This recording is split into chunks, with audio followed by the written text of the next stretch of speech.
All right, we're recording now.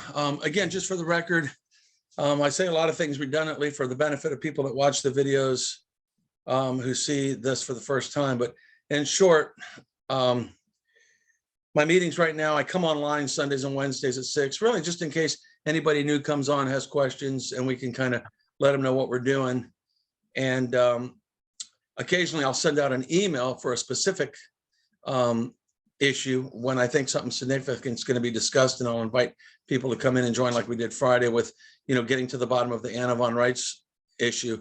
And I was just telling George, Matt, before you came on, that after I stopped recording, the analysis of Patricia regarding the Anna Von Reitz movement,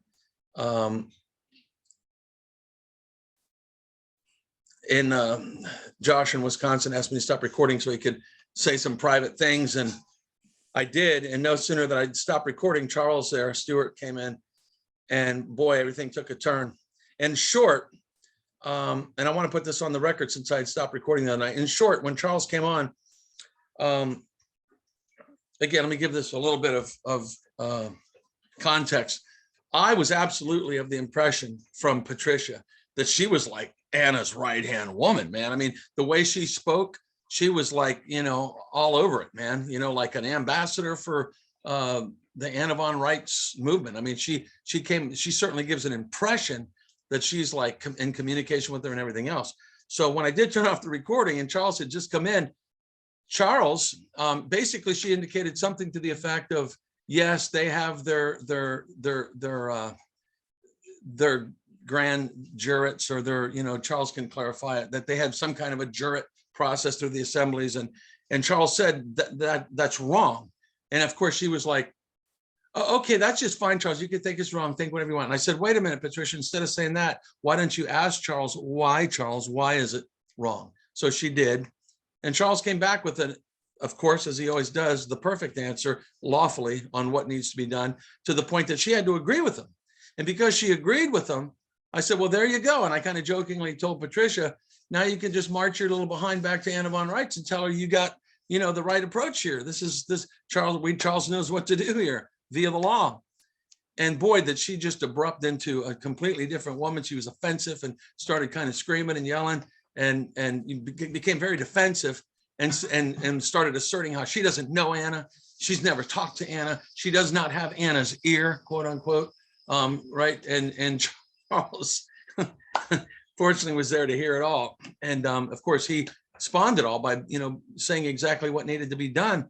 And when I told her she needed to get that back to Anna, no, man, she became a different person and has nothing to do with Anna. It was just kind of bizarre, frankly. Josh, who was here from Wisconsin, was still on with us, and he witnessed that and thought it was also really strange. And then, that was that. I mean, we went on to talk for a while, but Charles, George there came on. We were just kind of chit-chatting about that meeting the other night, and then Matt came in, and Matt started to say some things, and I said, wait, let me get this recorded. So let me back up again here with Matt, and you started mentioning some things there, Matt. If you can kind of even repeat what you said. Sure. I essentially told you, if you watch the first video and the first 10, maybe I was trying to put it in perspective, how we're just, trying to make it clear that what we're doing is, by no means are we a group of people that are trying to arm up and go up against the government. We're trying to just organize people who are of like mind in a lawful, peaceful fashion to see what we can do about the corruption and not only that has infiltrated our government, but the corporations, just the whole 9 yards of it all. And then Matt started saying some interesting things. Go ahead, Matt, and just kind of get back on what you were. We had some guys here in Michigan that they've recently been convicted. There were 4 of them, and in federal court, 2 of them were acquitted and 2 of them were convicted of plotting to kidnap and kill the governor.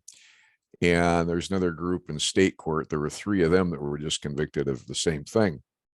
And what happens in these groups is that the FBI infiltrates, and the FBI knows how to psychologically manipulate these people to get them to do things that they want them to do. And these guys, are they predisposed to doing this? Maybe yes, maybe no. Do they have the capacity to actually carry it out? No, they don't have the capacity to carry it out. They're a bunch of, and this is when I started to say, I'm going to try to put, I'll put this in a nice way, which means I'm not putting it in a nice way. They're a bunch of quasi white trash. And one of them was living in the basement of a vac shack, and he had to open up there was a door, like a trap door, and he's living in the basement. So, I mean, this guy is really a threat to society. So, and he was one of the ones that got convicted. And another one that they paraded pictures around of this guy, he's from Delaware. He looks like a pirate. So when you take a look at this, if these guys were doing this on their own without any FBI interference, if you will, they're more of a danger to themselves than they are anybody else. But that's not good enough for the government, because as soon as the government hears something about as soon as they hear the word militia, that's all they got to do. Just that one word. It's kind of like if you use the word nigger.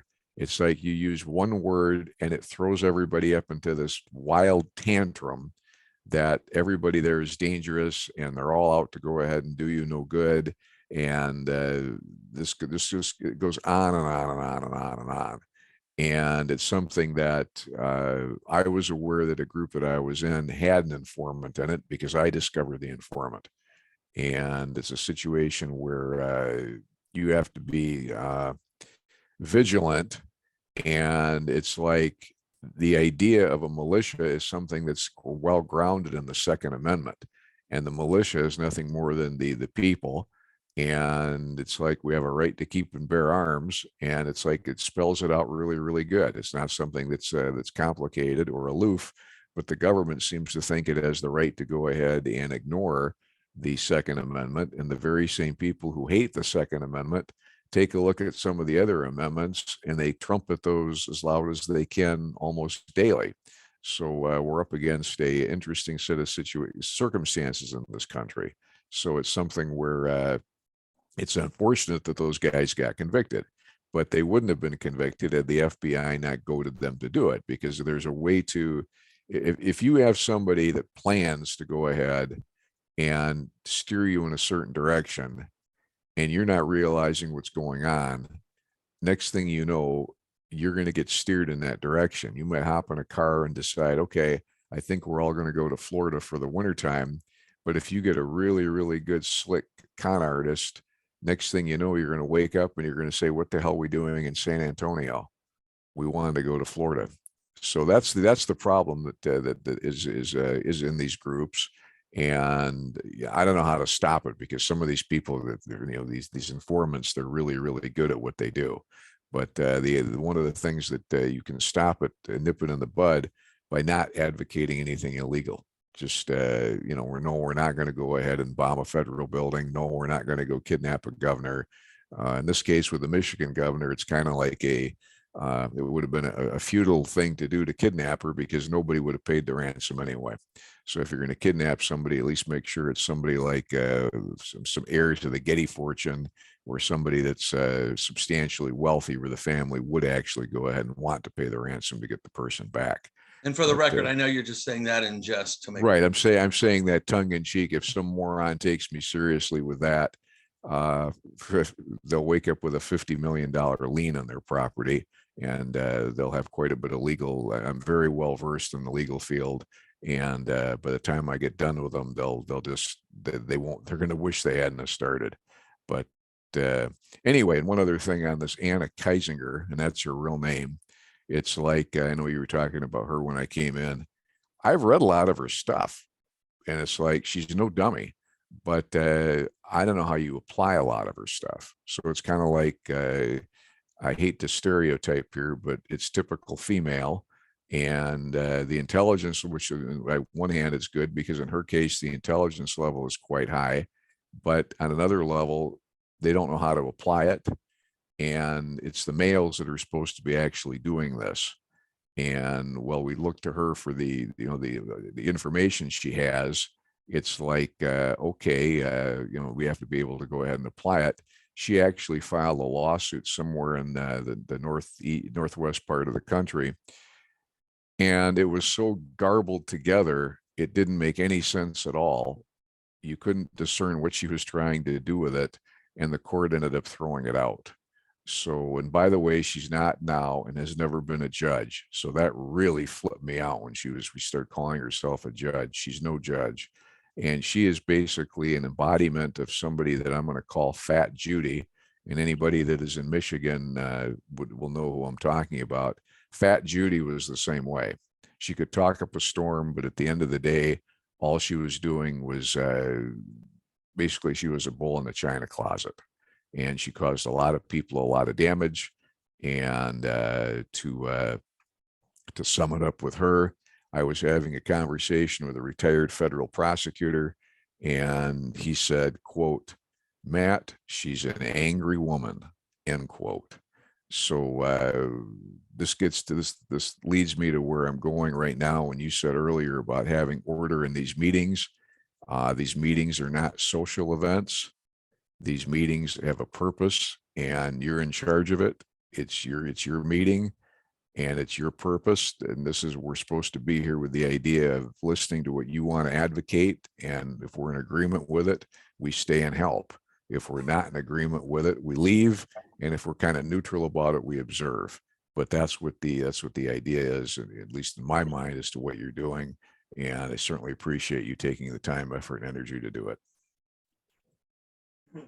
Yeah, thanks, Matt. What you touched on quite a bit there, and even elaborated on some really significant issues. Does anybody have any comments back on what Matt had to say there? Anybody?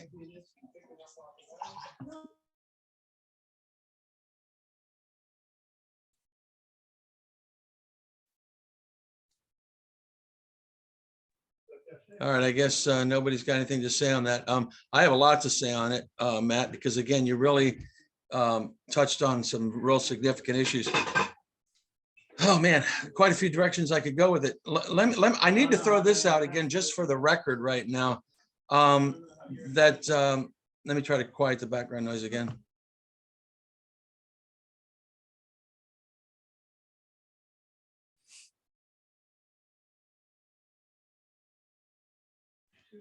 Sorry, you got the whole fam and neighbor over there watching. They were trying to watch TV, but I had that turned on. So yeah, I got to throw this out for the record. See, are you? I don't know. Is anybody here? Just say yay if you are familiar with Eric Dinges, beyond just having seen or heard of him through any of our meetings. Anybody know anything more about Not him? at all. Not Okay. whatsoever. Right. Nope. Charles Stewart is, as far as I'm concerned, he's the #1 mastermind that we have communicating with us. I'm sorry, one more second.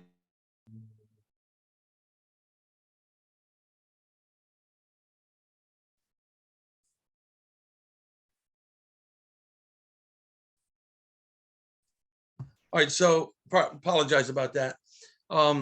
Yeah, tonight it's one of those nights where everything was not as peaceful as I usually try to have it when I do my meetings, but I think I got a handle on it now. The whole, again, Charles, truly brilliant on the whole issue of common law and God's law and the reality of, you know, our inalienable rights and the laws that protect them, and how things are supposed to be established in the courts, you know, based upon the Exodus 18 model. Eric Dinges is kind of like, to me, in the same kind of, at least the same ballpark as Charles. I think Charles is much more precise and focused, whereas Eric is perhaps more comprehensive in terms of, you know, going in a few more different directions. And Eric is a tough guy because to this day, and he gets a little upset with this, even when I talk to him, he acknowledges that most people perceive him as being an FBI agent. He acknowledges having been accused of being an FBI agent. He acknowledges and understands that many people view him as being an FBI agent or informant. He has told me in conversations that he knows and communicates with FBI agents. He frequently says things that sound exactly like what an FBI agent would say. And at the same time, his basic position, in my opinion, is flawless. his basic position is, first and foremost, God Almighty, our Creator, our Heavenly Father, is his basis for everything he's doing. He believes in the Exodus 18 model, just as Charles does. He believes in common law, and he believes everything has to be established based on household, precinct, community, right, county, and that all of those entities are in fact corporate entities that can unincorporate. And that today, I wrote it down when we were speaking today for like 2 or 3 hours before I got John Dans on the phone, and then we spoke for another couple hours. The number one statement he made that was key, and I wrote it down, is standing up the republic is the only solution. He's right about that. He concurs with me. I'll say it now. I've said it before. There is no quote unquote militia, meaning an armed force of people that are going to overthrow any government. They're going to get quashed. They're going to get put in prison. They're going to get, terminated. It isn't happening. And it shouldn't be. I mean, that is like the absolute 100% absolute last resort after every single possible lawful maneuver has been exercised, which we are far from. So just that statement alone is a clear indicator that until we absolutely exhaust every possible lawful maneuver, that is not something that is even becoming engaged. However, the position I've taken from the get-go is, well, if that point ever gets here, we sure need to be organized, right? In terms of those of us that are willing, if we had to, should at least all be on the same page, right? That we're all, working in friendly cooperation with our constitutional sheriffs, having gun safety training, county to county, state to state. We're reading the laws, studying codes and the Constitution and the Declaration of Independence. We know what our rights are. Everything is lawful. So all of us who are of like mind on a lawful, peaceful approach with any form of armed conflict being the absolute, definitively last possible alternative that needs to be implemented for the welfare of our own existence and life. Okay, let's try to get people on the same page with that. To me, one of the biggest messages that needs to be put out, that I've endeavored from the beginning to put out, is precisely that reality that we need to, one last second on the background.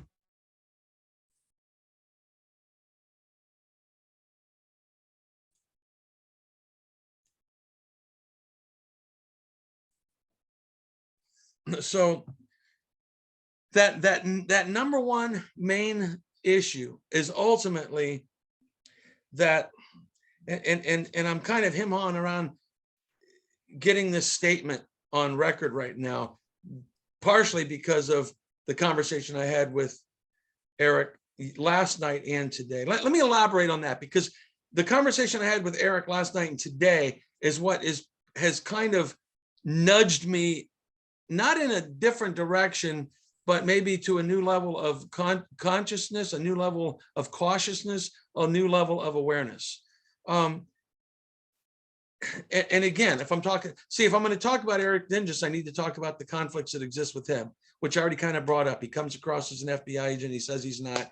Last night, I kind of took it to a whole new level. Wow, Eric, yeah, you're not an FBI agent. You're a Jesuit working for the Vatican, man, for the New World Order. Sometimes I get that impression from him. But all of that is washed away when he goes back to basics, that everything needs to be county to county, de jure, unincorporated. He's all about the law, doing everything lawful. And again, he's right about that.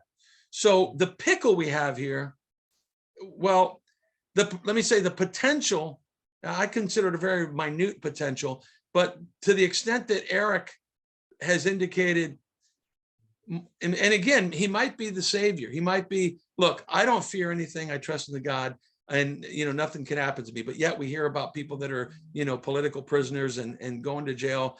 The point you made, Matt, is to me a big part of some of what needs to be considered on that a lot of these people, even though they were set up, they gave the enemy something on them.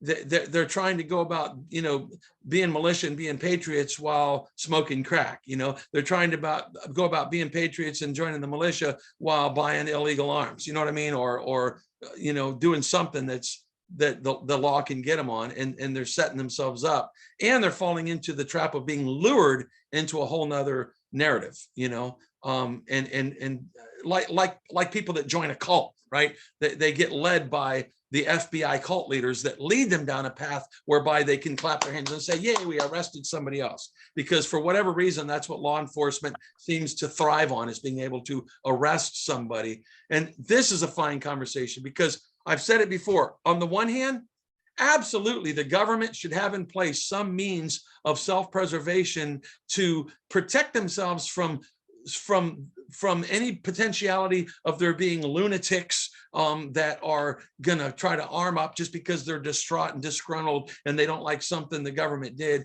and therefore they're going to try to take some kind of an action in a forceful, aggressive, assertive, violent way against the government. By all means, the government needs to be on the lookout for that.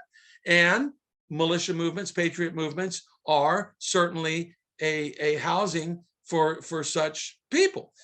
So yes, it's understandable even for the FBI to infiltrate militia groups, to seek out those potentially dangerous people that are willing to go about something in a way that's unlawful and violent. That's all fine in Jim Dandy. Again, there's a very fine line, as you made the point, Matt, and I've heard other people make it in my meetings, how rather than the FBI guys come in and saying, hey guys, I understand you're pissed off here, and yeah, the government's corrupt, we agree with you, but if you guys go down this area, see, that's not the right way. No, they're not about trying to educate and direct and lead people. They're there in the business of trying to even manipulate people down the wrong path if they can, so they can have an arrest. That's problematic. So there is that reality, and that just makes the whole thing that much more complex, which leads me to my point I was going to say about Eric. You know, when in my conversation last night today, I mean, he pretty much made kind of a new energy with me, a new presentation of, Mike, you know, look up the 1792 Militia Act, man. You know, you're calling yourself the National Militia Coordinator, man. The enemy, i.e. the de facto government, if they choose, they can, they just by virtue of that, right? Just by virtue of you calling yourself a National Militia Coordinator, first of all, they're going to instantly look at you and try to see what you're doing, and are you plotting and scheming and trying to arm up, which I've made it clear from the beginning I'm not, and in no way whatsoever has that ever been part of my intention or efforts. And even at that, when I say that, Eric will take it another step further and saying, yeah, but you're trying to organize people. You're organizing. See, they could take that as a threat. I said, come on, Eric. Like, I mean, come on. Like, I'm not allowed to talk to people around the country. I can't just, no, because they're going to look at you as organizing. You're organizing, and you're using the term militia, and they can easily endeavor to turn that against you and use it against you. I've never been concerned about that, because I know that my motivations and interests are just. And he said, you know, the road to hell, to hell is paved with good intentions, right? So to some degree, I almost feel like Eric, being as knowledgeable and smart as he is in the law, he's admitted from the beginning, since getting involved with my efforts, he wants to be there to guide, and based on his knowledge of the law, and kind of give me some direction and encouragement. He has said on repeated occasions he believes that my efforts, he said, are noble, are righteous, and that I'm definitely trying to do the right thing. But he's to some degree now a little more forcefully kind of throwing up his little flag of caution to me, which leads me to wonder, see, because I could take that as, you know, I know, just for the record, and this is where, man, our conversation got deep today, because it went into a spiritual angle, and it was really intense stuff. But I know, and that's, see, it's really deep. He even said, Mike, yes, you know, and you're passionate and you're going off your passion, but words, especially in their jurisdiction, they twist words to mean different things and they can use words against you. So you're trying to do one thing, they're going to try to make it look like you're doing something else. And I think I've got that pretty covered to this point. As far as in theory, if they ever tried, you know, to come after me and make me a political prisoner, and I actually went through a legitimate, fair jury, I can't even see it going there. I mean, you know, I just couldn't even see it getting that far. But if it did, any intelligent jury that would just watch every single one of the videos I've ever done would say, no, this guy's not what this government is trying to make him out to be. You know, he's got no weapons. He's never met with anybody with weapons. He's never, not once, said anything remotely about let's get together with our arms and go rush the government. He's basically just expressed his concerns about corruption infiltrating the government, which more than half the country agrees with that. So if I even had those people on the jury, I'd probably be pretty fine. But to the extent that Eric is taking an extremely concrete, lawful approach to endeavoring to get counties, county by county, to become de jure constitutional, unincorporated, de jure governmental systems working off a common law and building up from there to have assemblies, state assemblies, whereby, but again, see, I'm saying all this while at the same time, there's a million things going on in my mind at the same time. So I'm doing a pretty good job of even him-hawing around on 2 or 3 things, because there's this whole associated with everything I'm saying is this stuff about Anna and the many, in other words, Eric is right on the numbers with what he says about standing up the republic and about doing it lawful, county to county. He's totally right. But yet there are times when he contradicts himself. You know, like I've asked him before, oh, Anna von Reitz said that she's got assemblies in every state, Eric. Not even Anna von Reitz. The people that follow say, we have all 50 states. We have assemblies right now. And he'll flat out say, oh, that's all bullshit. That's fraud. That's not true, blah, blah, blah, blah, blah. And then today, here I'm on the phone with him when Daniel Johns was with us, and he's talking about you know, putting together assemblies in Tennessee. So I'm thinking to myself, gee, I wonder what will happen if I ask him.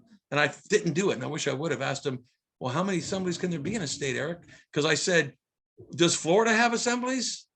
Actually, he mentioned the name of the person in Florida that he said is kind of the equivalent of this woman, Angie, in Tennessee, who he said is kind of the director of the Republic or the coordinator for the Republic in Tennessee. He said the equivalent person here in Florida. Because see, what I'm trying to do is hear what? Okay, great, Eric. Okay, then who's the legitimate people? Who do we talk to? Right? Let's make it clear here what the structure is, right? County to county, state to state. Great. Who's in charge? Does Florida have an assembly? And man, he was all about jumping on board with yes to that without any hindrance. He was like, yes, Florida has. His name's Ralph. And I looked on my phone and there's Ralph. And I said, would this be his phone number? He said, yeah, that's it. Ralph Moore. He's on my phone. Look at that. You got his number. I said, yeah, I spoke to him a few times. And he said, and then I said, by the way, Florida Assembly, or he said it, or I said it, came out that was Anna's. I think he knew I was going there. He said, well, yeah, see, that's Anna's assembly, but Ralph doesn't really, you know, agree with Anna, see, and, you know, he's trying to do things in a certain way. And if Anna finds out about it, right, then, you know, she's going to trip him up. And this, basically, it was just a bunch of conflagellated mumbo jumbo soup BS back and forth between David Strait and Eric and Anna von Reitz and this assembly and that assembly, and this is fraud and that's fraud. And I just threw my hands in the air like, what a bunch of crap. This is bullshit. This is the whole purpose of why I'm doing what I'm trying to do. I'm just trying to make it clear that there's an organization, an organized structure of like-minded people who are in communication with one another, county to county, state to state. What's this crap about Anna von Reitz has all the assemblies already in all 50 states, but yet she's a fraud? What's this crap about, okay, this assembly's in place, but as soon as Anna finds out the person that's leading her assembly doesn't agree with her, she's going to sabotage it. I mean, it's just a conglomeration of absolute bullshit. Go ahead, Charles. You got your hand up there for a while. All right.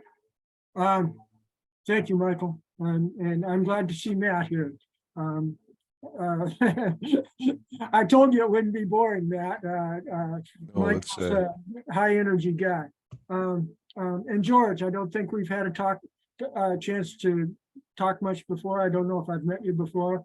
And Nick, I'm glad to see you here again too. But the thing that prompted my hand going up was Eric. And Anna's a whole different, please, well, I guess we can talk about Anna, but to my book, Anna's a distraction, and we proved that in the last conference there, Michael. That little girl that was in here, she's an infiltrator. She can do propaganda amongst us to try to get us on Anna's ship and make us part of the mind control programming that Anna's distributing.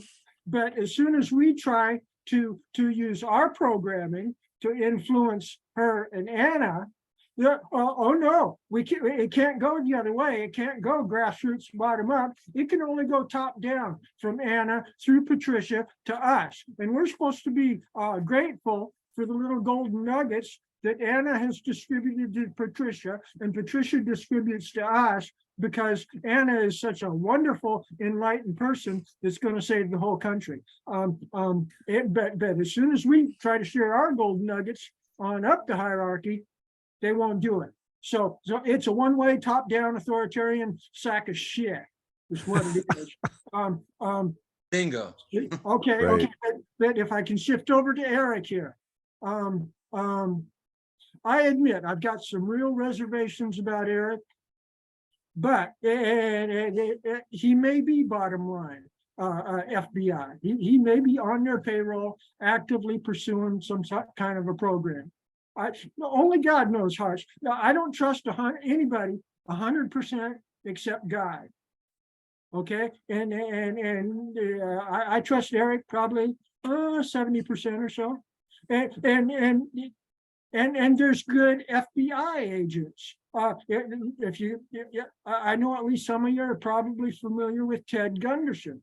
He was head of the Los Angeles office of the FBI. He had over 1,000 people in Los Angeles County working for him because he was a regional director for the FBI. And he flipped. He found out about satanic ritual abuse and how they're raping and murdering and blood drinking little children. And he turned good. And he's a mucky muck in the FBI, or he was before he flipped. And so just because people are involved with the FBI does not automatically mean that they're evil people in the service of Satan the devil. Okay, but to the point where I really raised my my hand about on the issue of Eric saying that you're going to get your ass in trouble because you're doing national militia organizing. What you're doing, Michael, here is a public service.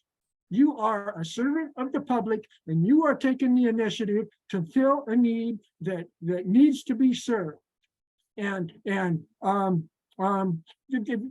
Eric is fear-mongering. He's under a mind control thought process that has infiltrated a lot of our patriots, a lot of them basically good, but they come from a statutory, civil, municipal type of way of thinking, that they don't comprehend how the real common law works and what real public service is all about. They think everything flows as a franchise from the federal government and the federal de facto courts. And it's difficult for them to think in these more organic, social, dynamic type ways of thinking. And so in some ways, Eric, is just kind of simple. And there's a proper place for simple thinking people. But there's also a place for people that can think more organically and spiritually. and we can all work together and find our own spot. But and it might get nasty. They might prosecute you, but they'll be looking at the case profile, and they'll be looking at not only what your knowledge is for defending yourself in a court proceeding if they decide to tackle you, Michael, but they'll also be looking at who you're hanging around with, like other people in the conferences here. And I'm quite confident that if they're going to target you for what you're talking about, I'm making public declaration that generally speaking, not everything, I support Mike's work.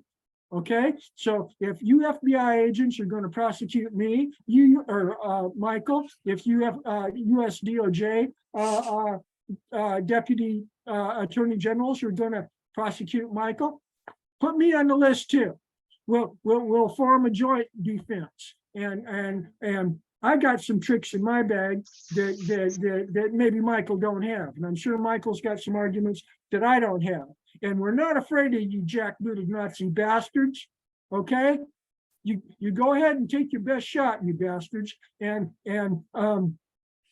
we're filling a public service by trying to organize people to enforce law and order and execute lawful process from our common law courts. We got the right to do this. Every county in the USA and every precinct in the USA is supposed to have their own common law courts. And if you think we're full of shit, you come on here with your law gurus and you explain to us why we're full of shit. Okay, you're a bunch of bullies. You're a bunch of jackbooted thug Nazis, and you're cowards.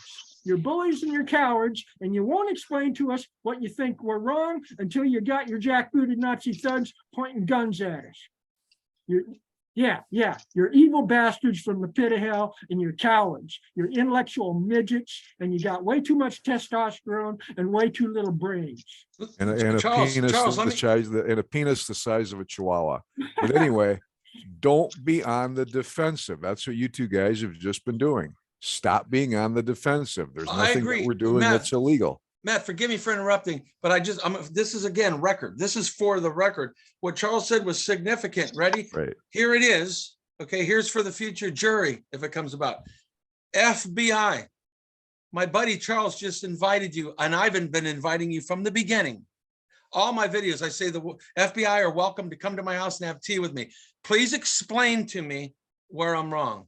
Charles invited on that reason. I have no problem saying that. To me, Matt, that's not even being on the defensive. That's saying that we know what we're doing is we're putting forth a legitimate, righteous effort to say that we are God's creation. We are God's men and women. And we know that in this world, there exists corrupt powers that be, corrupt, evil people who are endeavoring to have control over all of humanity, and we do not accept and agree with their ways. We have the right to stand for the things that we believe in. We have the right to stand for all the things that have been put in place, like the Declaration of Independence and the Constitution for the United States and the Bill of Rights and the federal civil rights and U.S. codes that are there to limit government and protect our freedoms, our unalienable rights of individual sovereignty and self-determination and free will. So that's what we're standing on. So if you wish to come after any of us with that being the basis for why we're simply trying to organize all of us who are of like mind on those issues, then please, yes, it's been put on record right here on November 20th, 2022, FBI, please step in. We invite you to come to our meetings. Let us know what we're doing that's wrong or even potentially wrong, or we could be going down the wrong road. Come explain to us. Come explain to us the difference between a they're not legal advisors, Mike. You've been going on for 45 minutes with this crap. That wasn't 45, but now I've put it on record. Okay. Let's focus on something about focus on something about where we need to go and quit worrying about all these people. I'm not worried about what's the purpose of this group and where are we going to go forward? Right. That's because, if this is just going to be a dog chasing its tail, I don't need to be here. Right. Well, I mean, if you're an FBI agent that came on here to see if you could get me to say, yeah, boys, we're meeting this weekend, bring your guns, so then you can leave now, because that's never been what I've been about. Well, what's the purpose of this and where are we going to take it?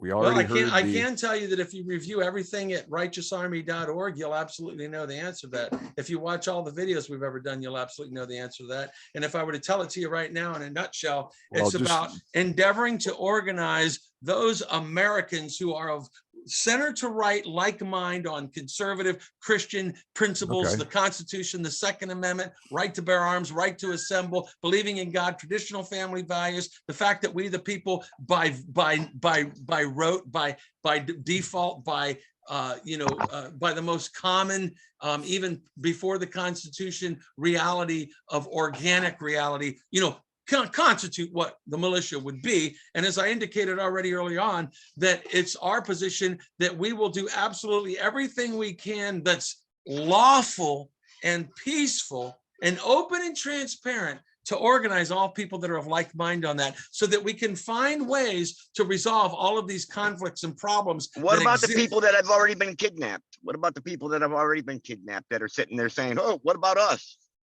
That's right. They deserve some reprieve as well. They deserve, and how's that going to happen? Before you came on, Joseph, welcome, by the way. I was talking about the 4-hour conversation I had today with Eric, and Daniel Johns got on the line. And the one thing Eric is right about is he says the only solution, standing up the republic, is the only solution. And Eric says, because I've kind of put him to the wall on this. Well, wait a minute, Eric, you're saying that, if we're all just a bunch of people trying to claim our sovereignty as de jure, free men and women, that's a basis for them to come after us. And he says, no, I'm not saying that all. You actually have that right per the law. You can make that claim. If you're born in this land, you can make your claim of your national on the land man sovereignty.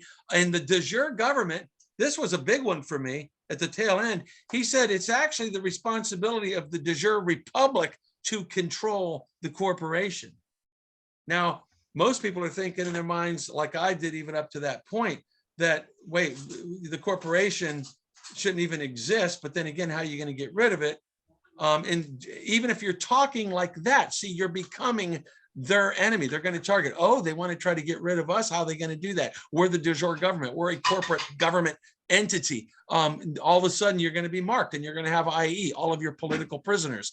And I mentioned probably just before you came in, Joseph, that a lot of these people that are in jail, you don't know all the details, and neither do I, but it wouldn't surprise me if they were doing things on their own personal accord behind the scenes that enabled them to be taken down that much easier. In other words, let's say somebody's dealing in crack cocaine, or they're dealing in stolen arms or selling weapons where they're not supposed to be. So let's say one of his cousins, Captain Kangaroo. It doesn't matter. What were they found guilty of? What did they do that they were found guilty of, supposedly?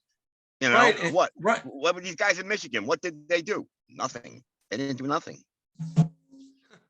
I haven't read the court transcript. It would be easy. It would have been nice to be a juror, so that you could hear all of the details and see the evidence. But I mean, if we do, go ahead, Charles. Well, if we had our common law courts up and running properly, we would be taking jurisdiction away from the de facto courts, locking up our jury verdicts, declaring our people innocent and not guilty of the charges before those de facto courts even got opportunity to process the case. Okay, we'd have it locked down. But we're so scattered and so infiltrated with subversives that we can't focus on our lawful remedies. That's right. Now, wait a second here. What do you mean? What are you talking about? I don't understand what you're saying. I'm talking about an American national common law court that brings forth juries on a routine basis to solve exactly. Okay. You got your juries. They got theirs. What are they going to do? What are you going to do if they arrest somebody? Say, oh, no, you can't arrest them. That's not the question you asked. You're skipping issues, you asshole. Hold on now. Come on. Come on, you guys. Come on. Charles, hold on, Charles. Charles, don't say a word. What's your question, Joseph? He made the comment. He said, Well, if we had our act together and our common law juries and all put together, we can step in and intervene when they arrest those people. So how do you plan on doing that? I don't understand. Even if, so Okay, let's all say right, you now got your listen, comment, you know? asked the question. Let All right. let Charles respond. Go ahead, Charles. Thank you, Michael, and it is an important issue, Joseph. You could have framed it a little better, but there's two issues here. Your initial issue was getting railroaded into courts. Okay, we can provide solution to that problem. That's what I addressed first.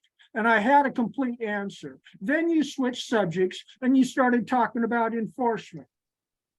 Okay, that's a second issue, and I've got an answer for that. And I think Michael could answer as well as I do that when it's just a matter of force and we've got the law already locked down, then we've got the right to arrest the officers that are doing the unlawful arrest, the kidnappers. I had to mute you, Joseph. Let him finish, Charles. Are you finished, Charles? I'm finished. Go ahead. All right, go ahead and respond to that, Joseph. Unmute, Joseph. You're muted. Okay, you have the right. Now we all got the right. We already know we got the right. Now, but how are you going to go about enforcing it? Let me They're not respond. going to, hang on, I'll make another comment. They're just not going to say, oh, Charles is here. Oh, let Barry Croft go. Let this guy go. Let this guy go. Oh, we're sorry. Go ahead, Charles. You take him and prosecute him. They're not going to do that. Let me respond. You don't know that, Joe. Hold You on, don't know what they're going to do. Charles, hold on. Let me give a response to that. Go ahead, man. When I put together what I know Charles has in mind, which has never been done and should be done, and I put together what I know about everything that Eric says, it might be a little troubling in the sense that it's not immediate from Eric's perspective.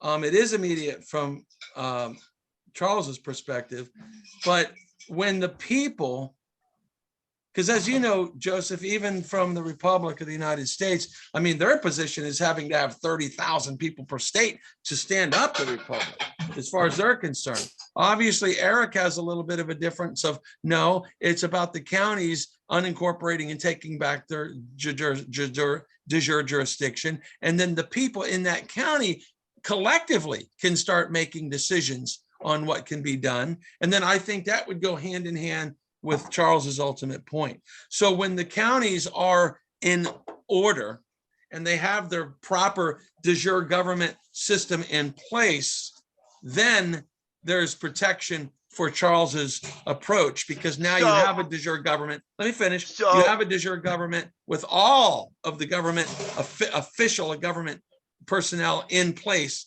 including your posse comitatus in that county. And imagine if that was done in every county, we'd be. Imagine if we all held hands and sang we Are the World. You're not going to get every single person to go along with that and give up their paychecks and give up their buildings and give up their titles. Even if you get half the people, you know what you're looking at now? A civil war. That's what you're looking at. He's right. You just have to get a share of constitution. There's two things you need in each county right now to go ahead and accomplish something. First, you need a constitutional sheriff. We've got one of those in Michigan. He's in Berry County. His name's Darleaf. And I've had numerous conversations with him, and we both agreed that if he decides not to take an action, it's not going to take, and he can direct these to say, okay, you're not going to go ahead and stop anybody because they're not wearing a seatbelt. So don't make any traffic stop on basis. He can do that. He's got complete autonomy to do that. The deputies not to do. He also he could go ahead and say to anybody that wants to bring somebody to Berry County Jail from Cincy, we're not taking John Smith because we're not going to allow it based on that offense.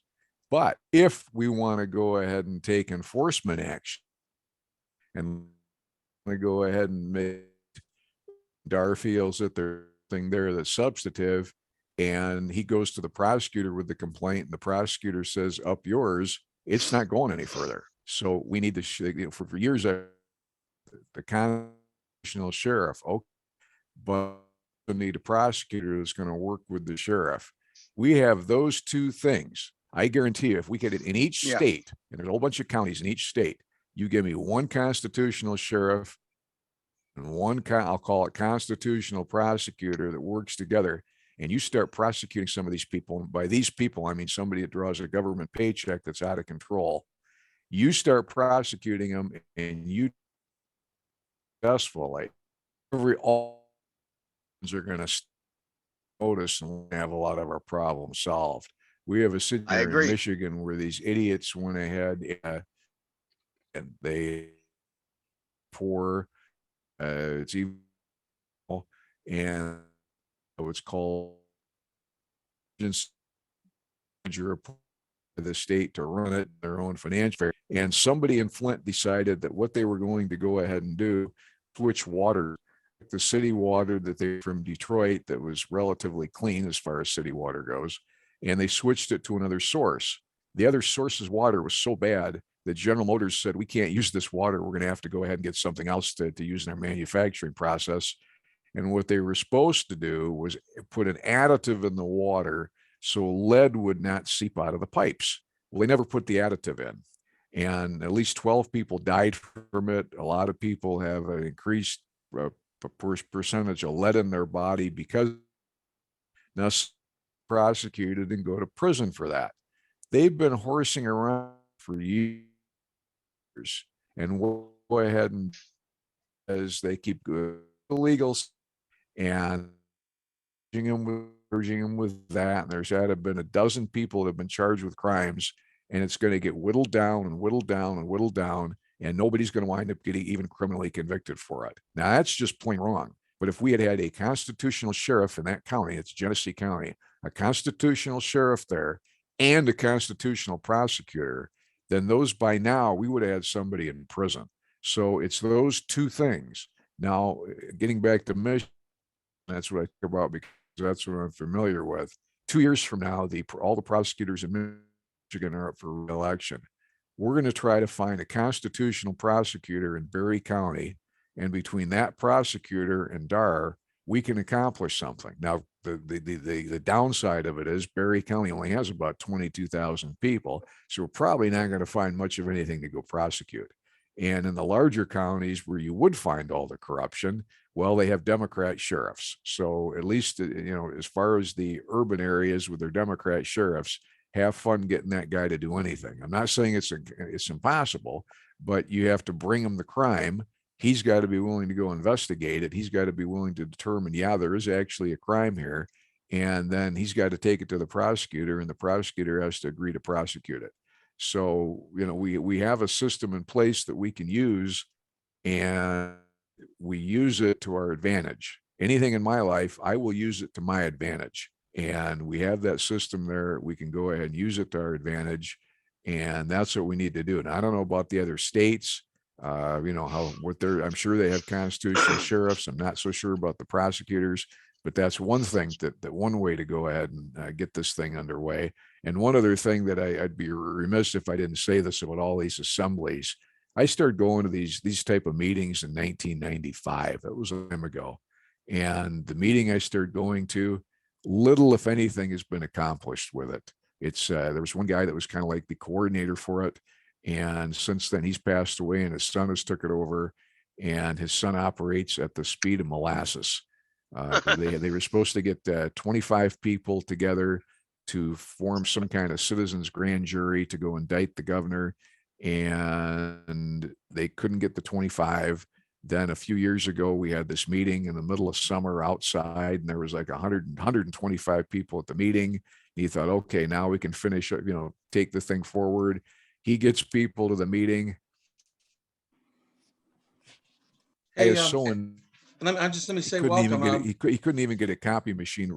He couldn't even get a copy machine running. So everybody started to leave. So you've got to have a strong lead and focus on a particular goal and go ahead, and you don't stop till you do it. I mean, I've been self-employed since college, and it's like I either sit there and set a goal to figure out a way to make money. I'm in the real estate business, or I don't make money. And it's that's just Hey, guys hey, that Matt, and, I don't know if there's a way for me to I'll get you be to, be done. Matt, I don't know if there's a way for me to get you to kind of put everything you said in a synopsis there. Eric just joined us. Well, hello, Eric. I wish Eric can't had put it come in in. about 10 minutes ago because Well, he didn't. It starts at 6 o'clock, and if somebody's not here, they're not here. But anyway, yeah, well, some of the points you made though. I'm just about done anyway. But it's like the point is that I'm in the process of finishing up. I'm not one of these guys that got a salary or punched a time clock. When you do that for a living, your whole, I don't care if you're making 100,000 a year in a salary or 10,000 on a time clock, your whole goals to keep your job are different than somebody that works commission sales or somebody that's 100% self-employed and knows what they have to make something happen. So this thing, there's a lot of things we can accomplish here, but we don't accomplish it by getting into a long-winded debate about all these other assemblies, most of which are useless. To be frank with you, I found, the only good thing that came out of the assemblies I went to is that I met a lot of good people there who I'm still in contact with.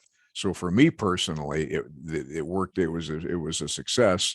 But for a lot of people, it's like for the overall goal that we're trying to accomplish, it's like it hasn't been a success. And for a while, those meetings were going on, and they had one guy, he since passed away, and he said, "Oh, that's how we're going to set all this up, but we're going to be highly secretive about it." So in other words, we're going to do this, but we're not going to take any steps to put it into effect. Well, then aren't you just a quasi-social group, kind of like the Masons or the Elks or the Moose or the Eagles or Skull and Bones, or you just become another group that they have their social events, they have their rituals, but at the end of the day, they all go home, nothing happens.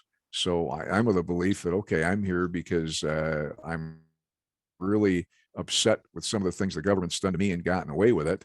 And I do see a path change. It's peaceable. And all it does is basically you file a bunch of papers, and it's like file a report with the sheriff. Sheriff goes to the prosecutor, swears out the prosecutor signs it, and somebody gets arrested. And I'm sure you're saying that a really good prosecutor can indict a ham sandwich. So once you go ahead and once that prosecutor has you arrested, that you buy short hairs, and unless you can get somebody like F. Lee Bailey, who's dead, or you've got the money of O.J. Simpson, you're going to wind up pleading to something, because the prosecutor, once they start, they have a 90+% conviction rate. So I really believe you use what's there, and that straightens everybody out. It's like and I got one more, I'll say, lighthearted comment to make. A friend of mine lives in Oakland County, which is a Detroit area. And he's telling me this story about how there was this group of guys there that if somebody was getting a line, they would pay you a visit. And when they got done paying you, you probably had to go to the hospital. And he said, you'd be surprised how people straighten right up after that. If they were cheating on their wives, if they were screwing over their fellow workers, or if they were doing something they shouldn't be doing, they straightened up right away.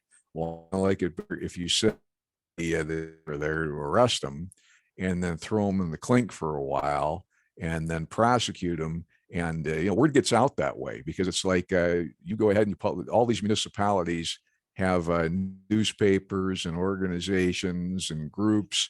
You go ahead and you find out that Fred, the assistant county treasurer, we caught him till tapping, and this is how he did it. All the other ones are going to sit there and think, I better not do that because I'm going to jail too. So it is a situation where you whack one, you're going to whack the rest of them. It's like a friend of mine who was a teacher, and if the classroom was getting out of order, he would single out the worst student in the room that was causing the trouble. He'd throw him out of the room. You'd be surprised how everybody straightened up. So there you have it.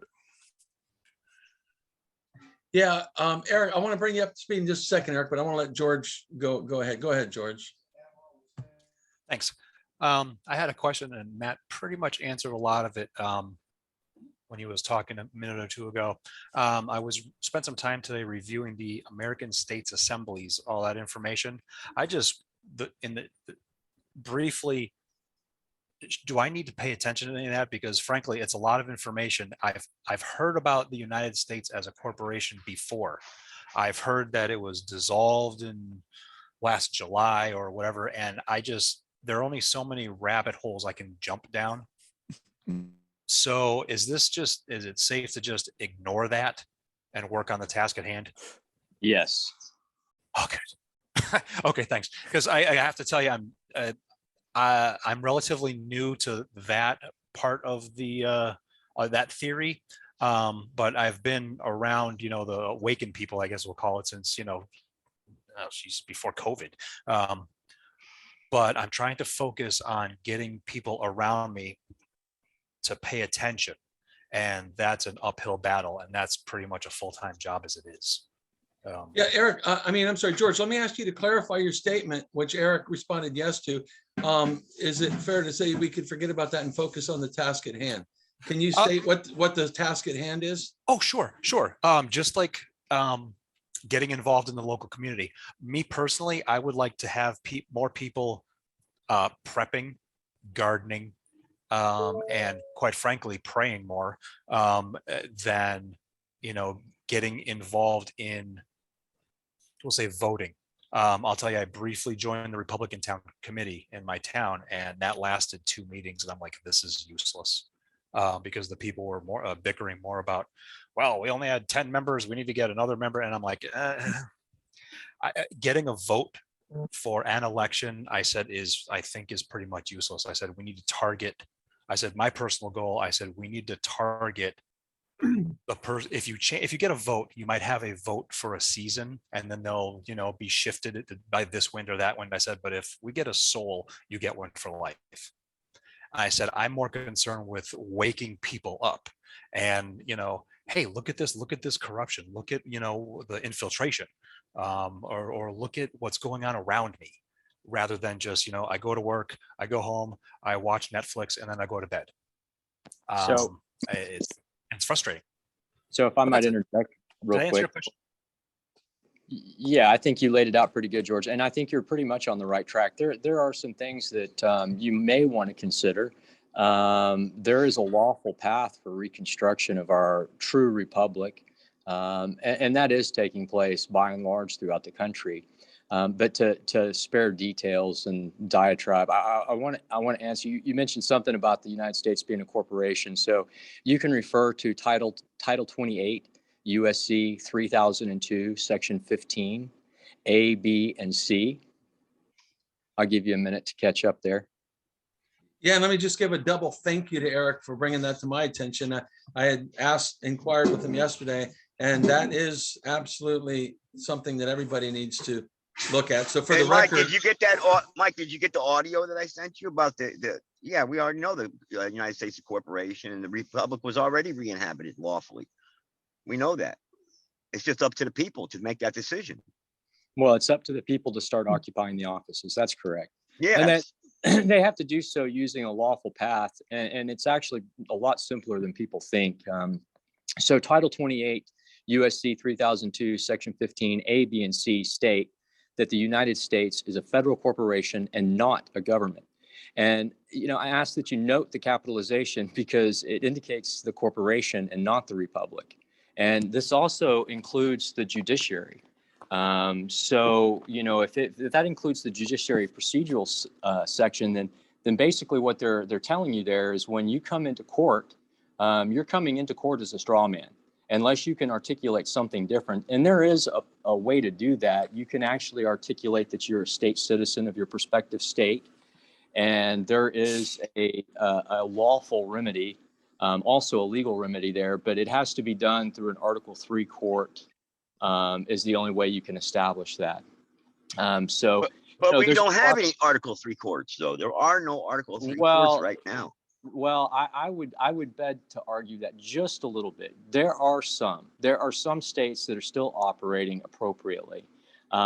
Tennessee is an example of that. Texas is sometimes an example of that. And there's a few others here and there.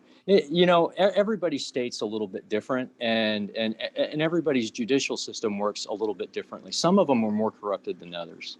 And I'm speaking directly from personal experience, but like right here, I have an Article 3 district court case that was argued in Knoxville, which established state citizenship. It stands on the record. So, I mean, it's just, depends on where you're at. Depends on your argument too. It's always a good, thing to really have a good solid argument, because anytime you get sucked into their venue, anytime you're entering into their courts, you're actually engaging in warfare. Those courtrooms are, you're going to battle. So it's not a joke. And I just, my personal recommendation is that you try and avoid that at all possible costs. And one way you can do that is by signing most of your documents, anything that involves their system for sure, 28 USC 1746 bracket 1. And that gives you the ability to control the conditions precedent. And then if you simply conduct court via mail, and you state your argument, and most of the time the court's going to find that these are non-judiciable matters, and they're going to dismiss immediately. Yeah, Well, go ahead, elaborate, add to that, if you will, Eric, the point about political, non-judicial political. Yeah. So the judiciary doesn't have the right to tell you what your political choices are. That's your freedom of choice. And if you choose to step into your status as a state citizen, which is a lawful standing and recognized standing, then you're outside of their jurisdiction, because as a state citizen, you're one of the original inhabitants of the land jurisdiction. And their courts exist in maritime admiralty jurisdiction or Roman civil jurisdiction. Thereby, you are presenting yourself as being in a higher jurisdiction. They have no room to maneuver at that point. And instead of trying to argue with you in a court of law, because you're going to put this on the record, they don't want that, because the more you do that, the more you can get this on the record, the less traction they get. And it's not. I think, Eric, with the people that do that, and they walk in there, they're labeled as kooks, and then they're laughed at, and it's happened all over the country. And then some people end up in jail over it. So, I mean. Well, you can end up in jail if you don't know what you're doing and you don't know how to represent yourself. You absolutely can end up in jail. That's the whole guise of what they're doing, is they're trying to profit off of a bond instrument that was created in your good name without full disclosure. It's fraudulent.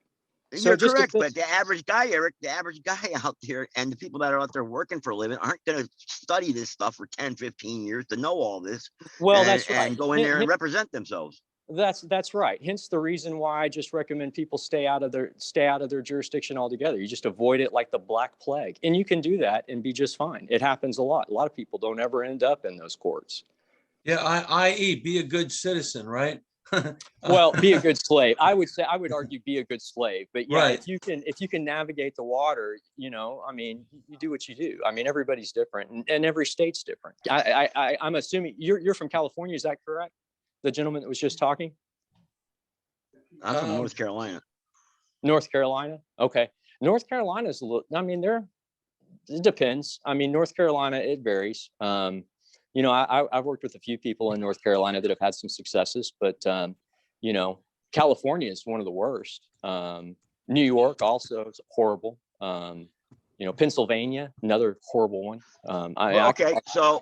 Okay. So, all right. So there's some good and there's bad. We know that the country's good and bad. All right. So bottom line is, though, we're trying to change everything in this country. We're trying to unite this country. We're trying to unite the people to wake up and come out of this evil system. So like the gentleman said earlier, what's the next step here? What are we doing? What's moving forward? Well, let me just share a little bit of my background. I traveled the United States, and I go from county to county, state to state, and I work with people in the states and the counties that are awake, and I help them to determine what the lawful path is. I help them to understand the premise on which they stand, and I've been pretty successful. Like I've got 16 counties going pretty firmly in Tennessee right now. And night before last, we had a community meeting in another county, which makes for 17 that started. So it's just. So wait a second. You're telling me that you got 16 counties in Tennessee that are going to break away from the Federal Reserve, and they're going to go back to the Constitution and have common law, and they're going to break away, not be part of the corporation no more? Yeah, that's exactly what I'm telling you. Well, It's as that's simple as really interesting. it's just as simple as unincorporating a county. It's no different than unincorporating your business. But if they're How are the still people gonna using, live? if they're still, hold on, if they're still using their paperwork and stuff, you always indicated that if they're using their forms and their paperwork, that they're still part of that Yeah, jurisdiction. but they're not. They're Yeah, not. how's the? I mean, what about the IRS? There's Well, those the guys. We'll just leave IRS those is people easy to alone. deal with. The IRS is easy to deal with. That's Yeah, not ever an issue. The hard part is actually dealing with the politicians in the counties. But I mean, Charles can attest that if you have the right knowledge, you can bring those politicians to bear pretty quickly, because the last thing, especially in our current light and situation, the last thing they want to do is be found guilty of treason.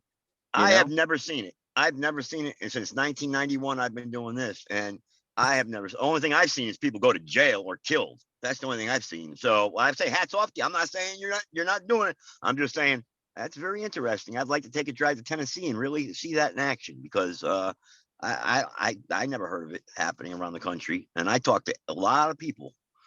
Well, yeah, it just, and not a lot of people advertise what they're doing, and it's for good reason. I mean, Why not? There's a lot of people out there that want to see this fail.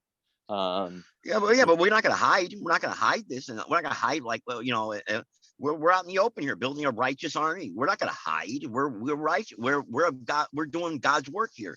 They're not why hiding. should we hide? They're not hiding. They're just not advertising.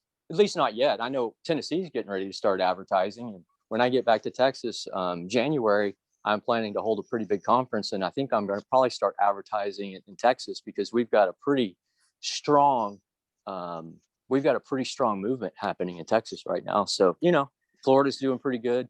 There's a few states here and there, Ohio. It varies. Well, where are all these people? How come they're not coming to these meetings? How come they're not calling into my podcast show? I mean, surely, this is the stuff we're talking about. 16 Because they're counties, working. that's got to be about 50,000 people. Because they're working at the local level. They're working at their local level where they have impact. You can't have impact. Like I can't, I go by invitation. I don't force my way into a state. That's like Anna Von Wright's crap. That's David Straight crap, where you go and you just show up and you start teaching people a bunch of stuff, but you don't ever give them an actual path. You don't ever give them a way. That is ridiculous. No. What I'm saying is, we're 16 counties. You said that's a lot of people. How come I've never heard this? Where we don't pay taxes over here in this county in Tennessee. We got Eric over here coming here, and we're doing this and we're doing that. We're breaking away from the Federal Reserve. I've never heard. They're in process. They're in process. It takes time. It takes a lot of grassroots movement. It takes a lot of effort on the part of the people in the community that are awake. You can't just go into a county and say, "Oh, we're going to do this." I do speak to some. I spoke to a city council here. I don't know, like 3 weeks ago, and it was fairly successful. It created a little bit of a grassroots movement, and they're moving in the right direction. It just depends. It depends on who the contact points are. It depends on how attached to their community they are and what their standing is currently, as to how much impact and how fast things move. It's not like you can't. So you got a sheriff. So you got a sheriff, the prosecutor, the mayor, the council, all these people are like, they're moving. They're moving in the direction of breaking away from the district of criminals. They don't have to do anything. No, I said they are. You said they are, though. They're moving away. You said you got 16 counties that are in the process of moving away. In certain counties, yeah. In other counties, they're just establishing their de jure form of government without having anyone else involved other than the constituency. And they can do that. They're in their lawful authority, as long as they're. What's the IRS say about that? What's the IRS? You're going to let me finish my state? I just never heard it. I just never. Well, I'm trying to tell you, mind-boggling. I'm trying to tell you, but you're talking over me. Yeah, I don't know. If you'll let me finish, maybe you. When are you going back to Tennessee? I'd like to take a drive up there. I could take a couple weeks off. I'm in Tennessee right now. All right. Well, Mike, send him let me get your contact information. I'd like to take a drive. Well, no, Joseph, hold on. Joseph is making a legitimate concern he's expressing, Eric, which you also often, herald the same thing. What do you call it? A showing of proof, right? In other words, you're saying some things that sound pretty extreme to Joseph. So what's the word you use again? In other words, get a proof of, how do you say it about David all the time, Eric? Proof of, Well, you talked Proof of with- claim, proof of claim. right? You talked with the coordinator of Tennessee, the person that's actually helping the counties to establish last night. We tried to have a little bit of a conversation, but it went sideways. Right, Uh, and since you brought it up, I mean, you're welcome to come out here. In fact, I could probably get somebody to put you up in a hotel and I could introduce you to some people and they'll. Well, wait a second. verify that. Are we using Federal Reserve notes there? I mean, are we still part of the corporation there? I mean, I'm going up there. I don't want to have no driver's license or anything. I don't want to give no ID. I'm a free man. all right, wait, hold on. I'm going to mute you just for a second, Joseph, and I'm going to try to get your concerns answered by Eric. So Eric, obviously, when you indicate that they're going de jure and they're not corporate anymore, and Joseph's throwing a lot of things out quick, can you clarify, is it a complete disassociation from the Fed? No more dollars from them, no more taxes, no more paperwork from the de facto government, all of this? I got the question, Mike. So in Tennessee, what's happening is right now they're in the process of establishing their barter economy. They're in the process of building an app so that businesses can communicate with one another and people can join into the barter economy. In the county that I was speaking about, they're actually considering creating a new currency for their community because they have a lot of tourism dollars that come into this county, and they want to convert in a way that helps the local economy, but doesn't give the foreigners that are coming in here spending tourist dollars a break. And they'll probably continue to accept fiat currency, but they'll convert it as soon as they get it into probably bullion. In fact, I think if I'm not mistaken, one of the gentlemen is really firmly considering opening up a depository so that they have access to be able to convert that fiat into bullion and hold it in the community. It just depends. Every place is different. In fact, in Lubbock County, Texas, that's also the same general consensus of the constituents there, is that they want to create a depository to where they can start to convert their fiat currency into bullion so that they no longer have to be dependent on the Fed. But all these things are a very slow process. I mean, it can happen fast under the right circumstances, but it hasn't happened fast yet. Everybody's just now getting started. I mean, to be perfectly honest, I've spent 25 years doing this to learn this stuff. And the past 5 years, I've spent mostly in investigation to find out who are the players on the field, who's actually doing the work, and what do they bring to the table. And what I've discovered is there's just a whole lot of malarkey out there. And so I just started this past year, starting in 2022, going from, like I said, state to state, county to county. And the states that I've been having success in, and Charles can attest to Texas, we're having some successes there. It's kind of slow moving, but it's happening. It's pretty good movement. Florida's doing pretty good. They have a large lawful assembly established. Tennessee's doing good. Ohio's doing good. I've recently been put in contact with some people in West Virginia and North Carolina. Again, it just varies. It varies from state to state, and nothing's going to happen overnight unless we can get some real funding behind all of this and get some advertisement out there. But that's a complicated. Let me add to that. I'm sorry, Eric. Let me add to that. That's a very important point. It's going to be even slower if we don't also get more people to wake up to the reality of what you're doing. Because right now, for all practical purposes, you're doing it on your own. Well, that's exactly right. That's exactly right. And that was my point to Gregory is yeah, don't get caught up in the rabbit holes. Focus on your local community. Start to educate yourself. This is not rocket science. It just takes a little bit of study. And let me say this on top of that, because this is what I would have said earlier when you first came in, Eric, to say I was going to bring you up to speed. You know, Joseph expressed his concerns, his big conflict, which people, especially people that start becoming aware of this, diverse reality between the corporate, and the de jure and the de facto, have concerns about all these people that have been set up that are sitting in federal prisons and that get in trouble and that start going down paths. We were discussing before you came on how the FBI, they enjoy actually leading people down paths that enable them to put people in prison rather than trying to direct them down the right path. They want to lead them into a trap. So that's right. So we were making the point. I tried to answer, good old Charles and Joseph. I love when they're both on here and they start cursing each other out. It's kind of fun. But, once they got their fire out of them, I realized what Joseph was trying to ask. I asked Charles to respond. He did. And then it came to me. I told Joseph, because I know what Charles is doing. Charles is very much immediate.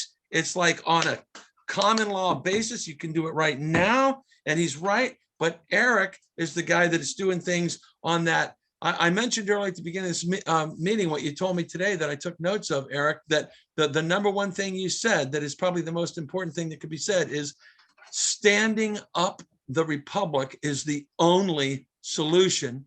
There is going to be no ragtag group of militia or armed people that are going to do anything without being rounded up as seditionists and insurrectionists and sitting in prison.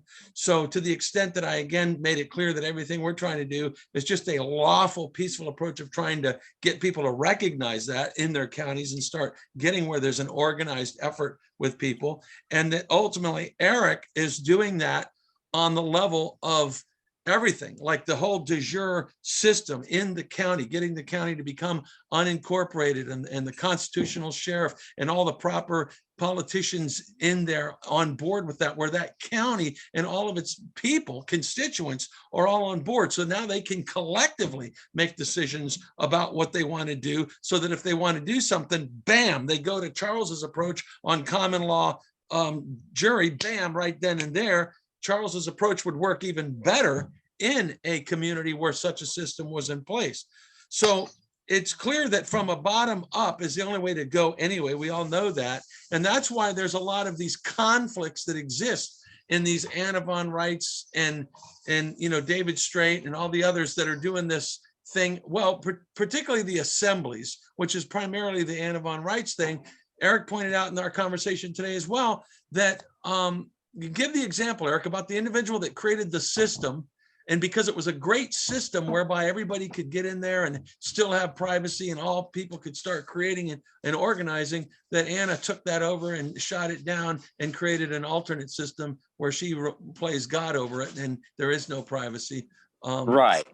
Give Well, a rundown on that just for the benefit of everybody that's here and the viewers of this video. Well, I think you pretty well laid it out, but essentially that's correct. So there was a man and his wife, and they're genius computer programmers. They've built some pretty large systems, and they built a system called the Land Recording System. And it was supposed to be the first recording system that was national on the land jurisdiction, so that people could register their documents and their property in a way that took them out of the system, and that they would still be able to get credential cards, so that if they needed to identify themselves, they would have that ability. And it was trugging along really, really well. It was a beautiful system, highly effective, very functional. And because they would not release the information to Anna, she created another system called the LRO, which is the Land Recording Office. And she used one of her henchmen to create this, and a gentleman that's involved in the international banking system who's out of Spain. And they created this alternative system which has no privacy. They have complete access to everything. They know exactly who is on the land, who is not, which is, in these trying times can be very, very dangerous. And a lot of people don't want to advertise and don't want their information to be out there. But that's Anna's MO. She started off involved in the national assemblies. She tried to railroad it. Destry got wind of it, threw her ass out, and her coordinator there, Terry Somm. And that's when they started the American States Assembly movement. And the American States Assembly movement, as large as it is, it's highly ineffective. And it just keeps people wondering, what next? What next? What next? And she talks about stupid things. Like she says she seized upon all the bonds that are held by the Vatican, the birth certificate bonds, the SESQV trusts. But yet she's still asking people for donations because she can't buy a new office chair. I mean, give me a break. I mean, let's get real here. Anybody that can accomplish what she says surely can afford a new office chair, right? I mean, it's just ridiculousness. But that's her MO. That's what she does. So even her own state's assemblies, whenever they start to get too successful and gain too much traction, she'll railroad them into oblivion, and they have to start over from scratch. Now, my question is how is it that somebody sitting up on their high horse in Alaska has authority in all 50 states to shut down their lawful state assemblies? Whatever happened to state sovereignty? What happened to individual sovereignty? Let me interject quickly on that point, Eric. That isn't it interesting that Alaska and Hawaii are the two corporate states, completely corporate. In other words, they're not part of the de jure. Well, yeah, I mean, there's some interesting things there. I have contacts in both states, and they have some real struggles. I mean, they really do. But at the end of the day, we have the lawful authority, and we have been given direction by Trump. As much as I don't support Trump, he did do some really good things, and I'll example that Executive Order 1384. That was 2018. Then there was Executive Order 1392. That was 2020. And in continuance, there's Executive Order 13885, 13919, 13961, 13958. All of these were in regards to helping to reestablish the Republic. And then the best one that the one I really like the most is 13958. And that was the one for the 1776 Commission, which was to re-educate the populace about the de jure government and our lawful standing. Right now, we're under what's known as a soft occupation, and people always wonder, oh, why is the media not telling the truth? Why is the media not telling the truth? Well, one thing that's inherently true about Americans is we have a very short attention span. And most people forget that Obama, he removed, or he took back the Smith-Mundt Act of 1948. And so now they're allowed to use the media as a propaganda machine. We're literally at war, but most people don't realize that. And I'll share something else real quick that I find to be quite important. Because we are under what's known as a soft occupation, and because the law of war is actually the standing law of the land currently, you have 11.3 in the DoD Law of War Manual. And let me just share 11.3 and 11.3.1. It's very important to what I'm doing. It's very important to what Charles and I work together in, because this is the lawful path. And it's clearly stated here: end of occupancy during the duration of Geneva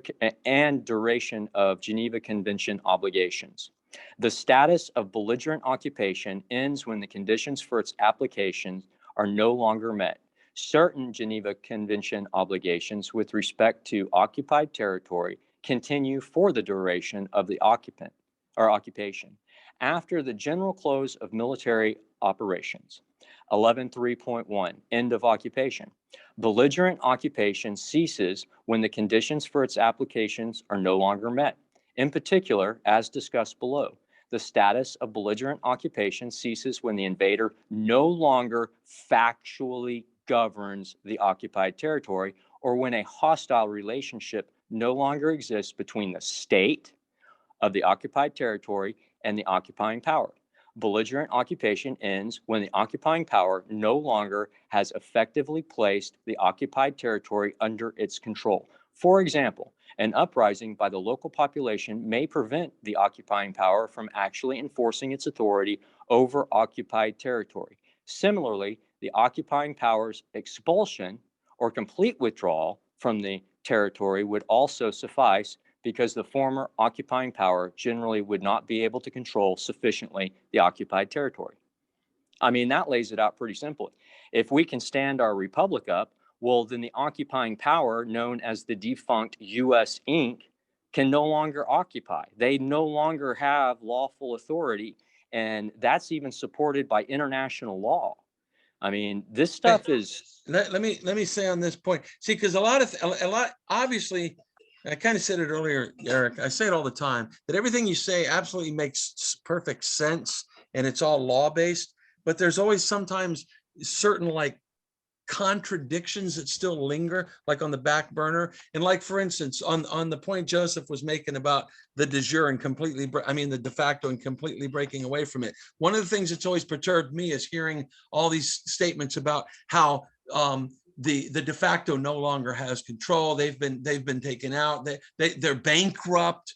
Well, just even on this notion of them being quote unquote bankrupt, when they themselves are owned by the Bilderbergs and the Rothschilds who funded every single war for the last 200 years. The mere fact that our highways have tolls all over the place and that they get money and revenues that come in from those tolls, the mere fact that the courts are banks and they're constantly getting people with fines and tickets, they got trillions rolling in every year. And yet we'll hear something so ridiculous as they're bankrupt. Can you clarify that idiocy, please? Well, yeah, I absolutely can. Just because they're bankrupt doesn't mean that they're no longer an occupying power. They're foreign usurpers. It's literally, we're at a war.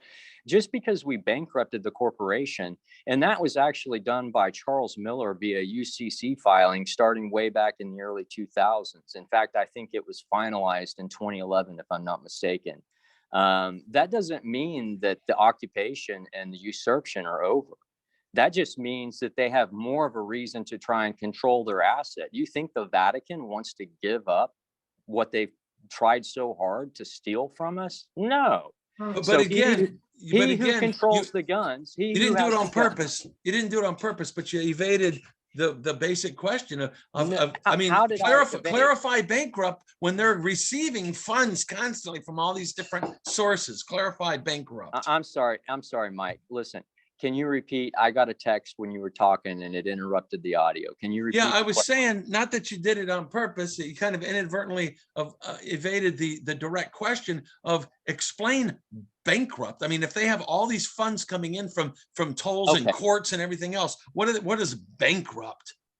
Well, bankrupt is a UCC filing that was filed on the record and stands unrebutted. And that particular UCC filing, when it was done, bankrupted the corporation.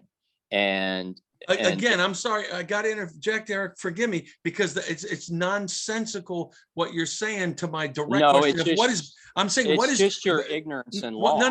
No, bankrupt, right? Bankrupt. I'm bankrupt. I got no money. But yet, that's like me saying I live in the Redlands in a farming area. It's like me saying I have a bunch of orange growers all over that are sending me money every week, but I'm telling everybody I'm bankrupt. Yeah, well, you know what? Think about it for a second, okay? They are bankrupt. And the reason that they're bankrupt is because they're printing a fraudulent fiat paper currency that has no intrinsic value. So if they have no intrinsic value, they're bankrupt. I mean, it's plain and simple. And the UCC filing only validifies that. And the fact that it was filed in the District of Columbia and has stood on the record unattested, then that's even more validity, because the UCC is Universal Commercial Code.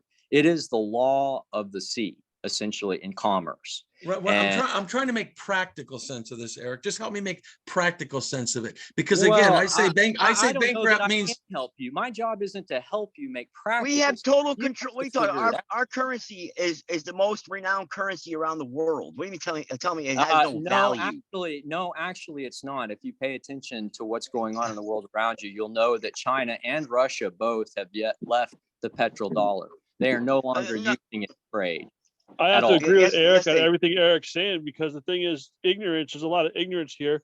People just don't know it. Until you do it, you're not going to know. So you can't. That's right. Explain something to somebody who can't grasp the concept of it. Okay, all right, hold on. Since I posed the question, let me acknowledge my ignorance. Let me clarify what my ignorance is. I am absolutely ignorant. I admit I am ignorant to the idea of what it means to say bankrupt when you have money. I'm ignorant to what it means to say, I have all kinds of change in currency and flow, call it whatever you want, call it cryptocurrency, call it change, call it quarters, nickels, and dimes, call it dollar bills, call it whatever you want. But I got all this flowing into me, but I'm bankrupt. I'm ignorant. Yeah, that's right. You are bankrupt. And that's why the inflation is happening like it is. It's because it's a defunct currency. It has no intrinsic value. There's nothing of substance to back it up other than the American people. So the really only place it has any value is in America. But I think most of you can agree that it's losing value pretty damn quick. Absolutely. I know. I take my Federal Reserve notes and they're worth more I look, I got foreign money right now, right here in this car right now. It's not worth nothing compared to the dollar.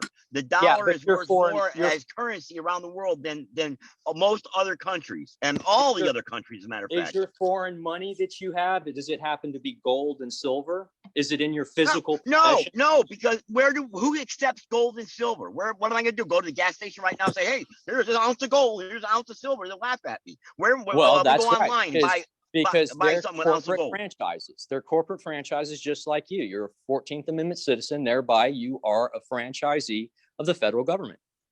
Period. And so Okay, your and money, what your are money will you? have as What are much- you? Your What are money you? will have as much value as they say it does because they're the ones that set the standard. Okay, And if what do you you want to use, continue to Eric? participate, if you want to continue to participate in that system, that's your choice. But there's No, some what of do it you that's use, Eric? completely What do opted you out. use? What do you use? I actually use a silver trade bank, and I have an account set up. And if I have something that I need to do in fiat currency, they have an app available that does automatic conversions and automatic bill pay. But all of my fiat currency gets converted immediately to silver. Wait a second. How do you pay? You pay your bills through what? What are you talking about? I don't understand. You convert your Well, currency. So if I send listen. you $100, you convert it to what? I convert it to silver immediately. I And then what do you deposit- do with that? How do you pay your bill? Hang on. Now, how do you pay your bills with silver? How do you do that? Well, it's everything, you can do everything electronically now. So it doesn't matter what kind of currency you have, as long as you can convert it, you can pay whatever you need to pay. Hell, I can go to Russia What? tomorrow and I can use my silver in Russia because I can convert it into their currency. Now think So- about what you, hold on, Eric, Joseph, think about what you just said on it doesn't matter what kind of currency you have. So that It means doesn't matter. these, It that means doesn't. these, so again, that completely gets away with the idea of bankruptcy again, because again, all the money that's flowing, all the whatever the hell they like to call it, this fake money, this, I keep forgetting the damn term, but the dollars that are flowing in that you're saying is worthless, nonetheless, it's flowing in with the value it has from all their corporations and their courts and their highway tolls, and then they simply convert it to silver. So they're not bankrupt, are they? No, they're not converting it to silver at all. They're not converting anything. In fact, the Vatican recalled its assets as of October 1st. So all of the gold and silver that they have has been recalled back to Rome. So And I mean, right. listen. I can sit here and I can explain currencies to you and I can explain money, or we can talk about the Republic, but let's pick a topic and stick with that. How about? Well, I'm confused though. We're confused because it led to a very important subject is what we barter with as people. We all have to barter with each other. And you're telling me you barter with silver and right now. So you pay your electric bill, you pay your car or whatever, you buy gas and what you travel, you say you don't use Federal Reserve notes. So That's right. I don't. That's right. I use an electronic based card and it draws silver from my account and immediately converts it into whatever currency, depending on what country I'm in, and pays the tab. That way I don't have to do anything. I just convert my fiat crap money into something that's tangible, which is silver. And I can withdraw that silver anytime as coinage, as bullion, as silver certificates, where or as fiat currency if I want. Where who accepts these cards? What are you talking about? Where are you converting it at? I don't understand. You go to a gas station. Wait, Joseph, say, Joseph, let him answer. Let him answer. That's of beneficial for everybody. Where can we do this, Eric? Yeah. The Liberty Dollar Bank, which is actually a PMA. It's a private member association. It's called the Liberty Dollar Bank. Yeah, weren't they raided a couple times by the FBI? Let me give you a website real quick. It's ID. I can't remember off the top of my head. Let me look it up. IDFA dot. Let's see if it'll pull up here. Sometimes it does. Sometimes it doesn't. They don't like it very much. I'd like to hang out with you, Eric, for a day. I mean, I really would. I'd like to see how you shop, how you do. I mean, I'd like to see this. I mean, I really would. Yeah, well, come on down to Tennessee right now. That's where I'm at. IDFA. Yeah, Liberty Dollar Financial Association. The Liberty Dollar, I know, I heard of that. They were raided by the FBI like 8 times. So, I mean. Well, they sure were. And they went to court and they argued their court case and they won. And that's why they're still in business. All right, is that Liberty Dollar Financial Association.com? That's what it is. Yep. .com. Is it? I don't know. It's an NA. It's .NA actually. .NA. Yeah, you got to, but you .NA. spend Federal Reserve notes to get it. You And can. no, I thought that was interesting too. I know, I think it is an interesting I think it is an interesting contradiction to say I can, I think it's interesting that somebody can say the fiat currency is worthless, but yet I can take that worthless fiat currency and turn it into silver of value. And then I can also, Well, again, you're just showing your ignorance. I mean, you obviously don't understand what the basis of actual lawful money is. Lawful money has intrinsic value that holds its value or raises in value because it's a physical asset. Do you Right, understand even though I'm the concept ignorant. of a physical asset? even though I'm ignorant, Eric, you don't see what's a seeming glaring contradiction at face value that I'm gonna call fiat Okay. currency worthless, but I can It take is. that worthless, but I can turn that worthless. I want to jump in here. Valuable silver. Ha, ha, ha, ha. Yeah, take your fiat currency I'm gonna mute you, Joseph. Hold on now. value really All right. adds. All right, go ahead, Joshua. Yeah, I understand what Eric's talking about. And a lot of the ignorance comes from, I was there myself. You know, I tell the story about 20 years ago when this guy was selling cars but told me this stuff. But I didn't also say that, you know, to me, I was uncomfortable with stepping up. I thought to myself, if I do anything, it's going to upset my whole life. You know, how's that going to look? You know, I was afraid to do anything, you know, really. It took me a long time to actually get grounded in what's really going on. So now that I'm doing the Davis Straight thing, you know, I'm moving forward now. And that's why I recommend that. Just anything, just do something, you know, and just sitting around, you know, crossing your eyes and laughing about, you know, what this guy's saying. You know, I don't laugh at anything Eric says. I don't always agree with him, but I never laugh at him. I don't think he's comical at all. I think he's doing something, which is more than I can say for a lot of people in this group. Thank you, Josh. You. I appreciate that. Yeah, thanks, Josh. Yeah, Thanks, Josh. obviously we're all human. So some people get frustrated. They laugh out of frustration. Like me, I'm admittedly ignorant because I cannot understand the concept. I'm ignorant of what it means to say, I'm going to take this worthless fiat currency and turn it into valuable silver, but then I can turn that valuable silver back into worthless fiat currency to pay my bills. So I admit ignorance in that. If you want, I mean, Right, if I me want. personally, I don't have any of those bills because I live completely outside the system. Right. I mean, have a bill. In I own defense, my property outright, and I generate the power that I need by my intellect. You know what I Right. mean? Like, there's Yeah. ways to generate power other than going to an electric company. yeah, in defense of myself, I want to defend myself. I don't think that that's ignorance on my part. I think that that's kind of like just something that I believe many other people would agree is kind of contradictory or inconsistent or doesn't make sense. Can I just ask you a question? Can I ask a quick question? Yeah, go ahead. So 20 years ago, where were you, Eric? You were doing this 20 years ago, 25 years. How long have you been doing this now? Let's see. Like I said, I started my studying 20 years ago, 25 years ago. And for the past 5 years, let's say for the past 4 years, I spent on the road investigating to try and find who the players in the game were. And this past year, I've actually been taking action by working with counties to help them establish. How do you eat? How do you eat and clothe yourself and pay for things? I mean, like I said, I don't understand. How do you fund your operation? But you got to make money somehow. I stop and work. I mean, I'm stop at work. Last week and this coming week, I'm painting a house.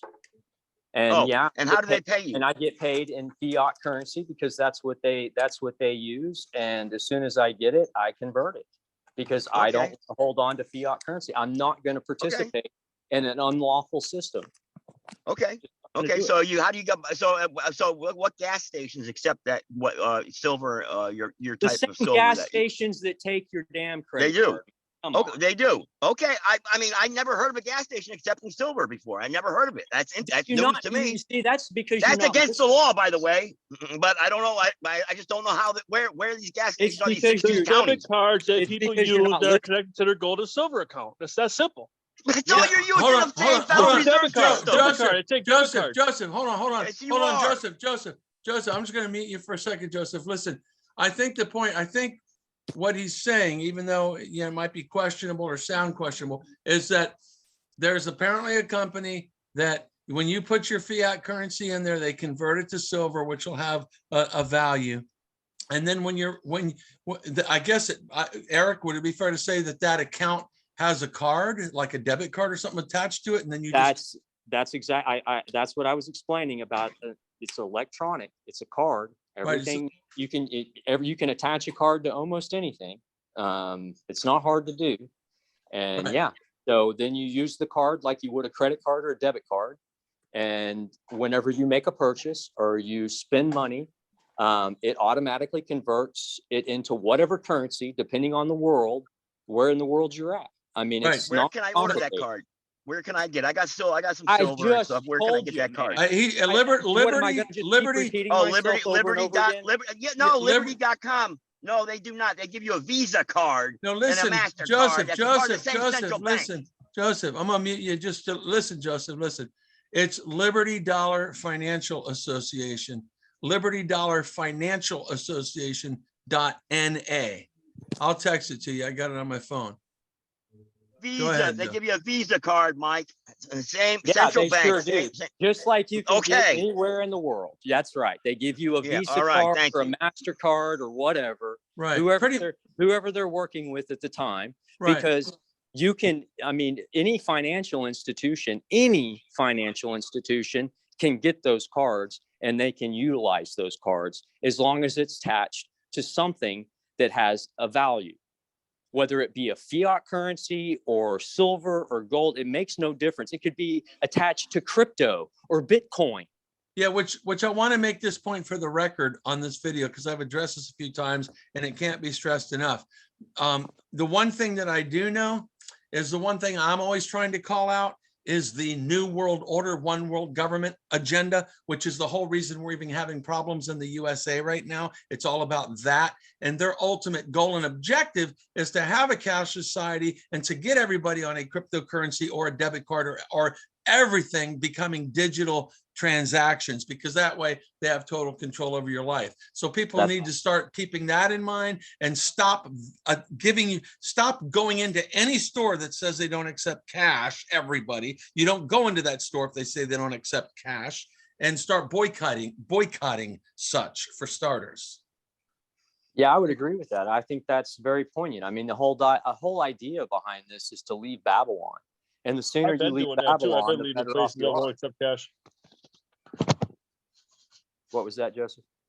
I said, I had a place that wouldn't accept cash. I walked out. Yeah. Rudely too. I did it rudely. I would do the same just based on principle alone. But yeah, absolutely. Does anybody else have any questions that have come up with all of this? I think the ultimate point I wanted to make is, as I indicated, on the one hand, well, let's just give some clarity to this one more time, Eric, because while you're here, because it's a significant point.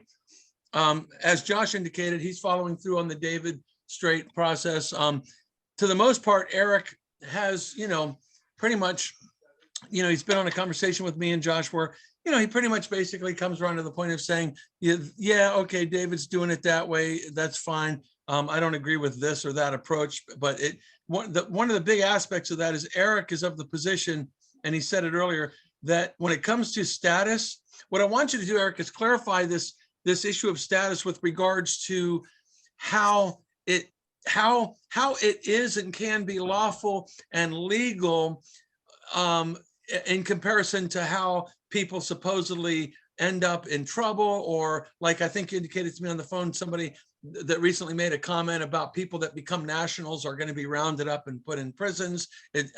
So there's this little kind of nuance of it being, fraudulent and a setup, and people are being entrapped, yet at the same time, there's legitimacy to it. If you could just kind of shed some light on that in conjunction with your position that you don't have to change or In fact, you said you can't really repudiate your citizenship because it is what it is. And if you do, you can, then you end up being stateless and you have no homeland. If you could just elaborate on those points for the benefit of everybody. Sure. Okay. So first off, you have a birthright status, and there's three attachments to that birthright status. First being a national standing. That's your first political status. Keep in mind, I'm using the word political. It's very important. Your second political status is when you turn 18 and become of the age of maturity and become part of the electorate, you are a state citizen automatically, without any paperwork or anything. You have those two statuses, those two political statuses, because you're born on the geographical territory of the United States of America. The third that's in play right now, which is unlawful because there's not full disclosure given, is a contract-based citizenship, which is U.S. citizenship. And, you know, via their admiralty law system and their Roman civil system, you cannot renounce your citizenship. It's just point of fact. But what you can do is you can put on the record a declaration stating that I am a state citizen and I will stay a state citizen, and that I do not accept the unlawful contract of U.S. citizenship. All right, Eric, I'm sorry, I got to interject. You made a really very important point there, and I need you to clarify it. Because I believe what you indicated there, and this needs to really be brought to the forefront, that according to their laws, according to the de facto, it's unlawful. You cannot, it's unlawful to change or repudiate your U.S. citizenship, your 14th Amendment U.S. citizenship. Well, that's what they say, yeah. But the problem is they do things that are not always legal and lawful themselves. It's a corrupt system. I mean, but yeah, you can't. Well, first off, you can't renounce your birthright. I mean, you just can't. If you do, I mean, then you're a foreigner to your own land as well as a foreigner to every other land. So if you ever travel outside your state and you get in trouble, I mean, what the hell do you do? You know, what standing do you choose at that point? Because then you have no standing anywhere whatsoever. Right. And again, Eric, I want to bounce off with you on this because you're doing great, but it's critical that an understanding be brought to the forefront here, especially when you say certain things that nobody's ever heard that could potentially clear up some issues, you know, specifically with regards to these concerns people have of, you know, for instance, if we're hearing things like, oh, yes, they're rounding up state nationals. I didn't say that. I'm just saying, like, when other people make comments or the confusion people have, that would be consistent with your statement that it's unlawful to change your citizenship. So in theory, yeah, sure, they do unlawful things, but they don't care about the unlawful things they do. They only care about going after people who do unlawful things so that they can capitalize off it, right? So if in their books it's unlawful to change your status, that would be consistent with the notion that they have psyops going on to get people to pursue changing their status unlawfully so that they can therefore later round them up. In essence, yeah, absolutely. So how do we become free? How do we become free? Yeah, so go ahead and clarify clarify the lawful aspects. First off is you understand what the political status that you want to claim, which would be state citizen. And when you claim your status as a state citizen by putting a declaration on the record saying that you are standing as a state citizen, that you have unalienable rights, that you will not trade for privileges and benefits as brought forth through the illegal contract of the 14th Amendment U.S. citizenship. That's the best way to do it that I know of. And you can I did that in 2010. Okay, good for you. So did you send it to your Secretary of State? Did you send it to the Secretary of State? At that time, yeah, the people from the Republic handled that. We had about 100 people there who signed their thumbprint, all that stuff. We renounced, did that state citizen thing, whatever you just said right there. Had to sign a document, and they handled all that. They filed, sent it off or whatever. We had the oath keepers there. It was a big meeting, about a couple hundred people, in Chapel Hill, North Carolina. So, okay. So what's that mean now? It means nothing. Because I still have to follow the de facto's rules. I mean, and I have to, contracts. What am I going to do? Do you? Well, that's unfortunate. I don't have a driver's license. I don't register my vehicle.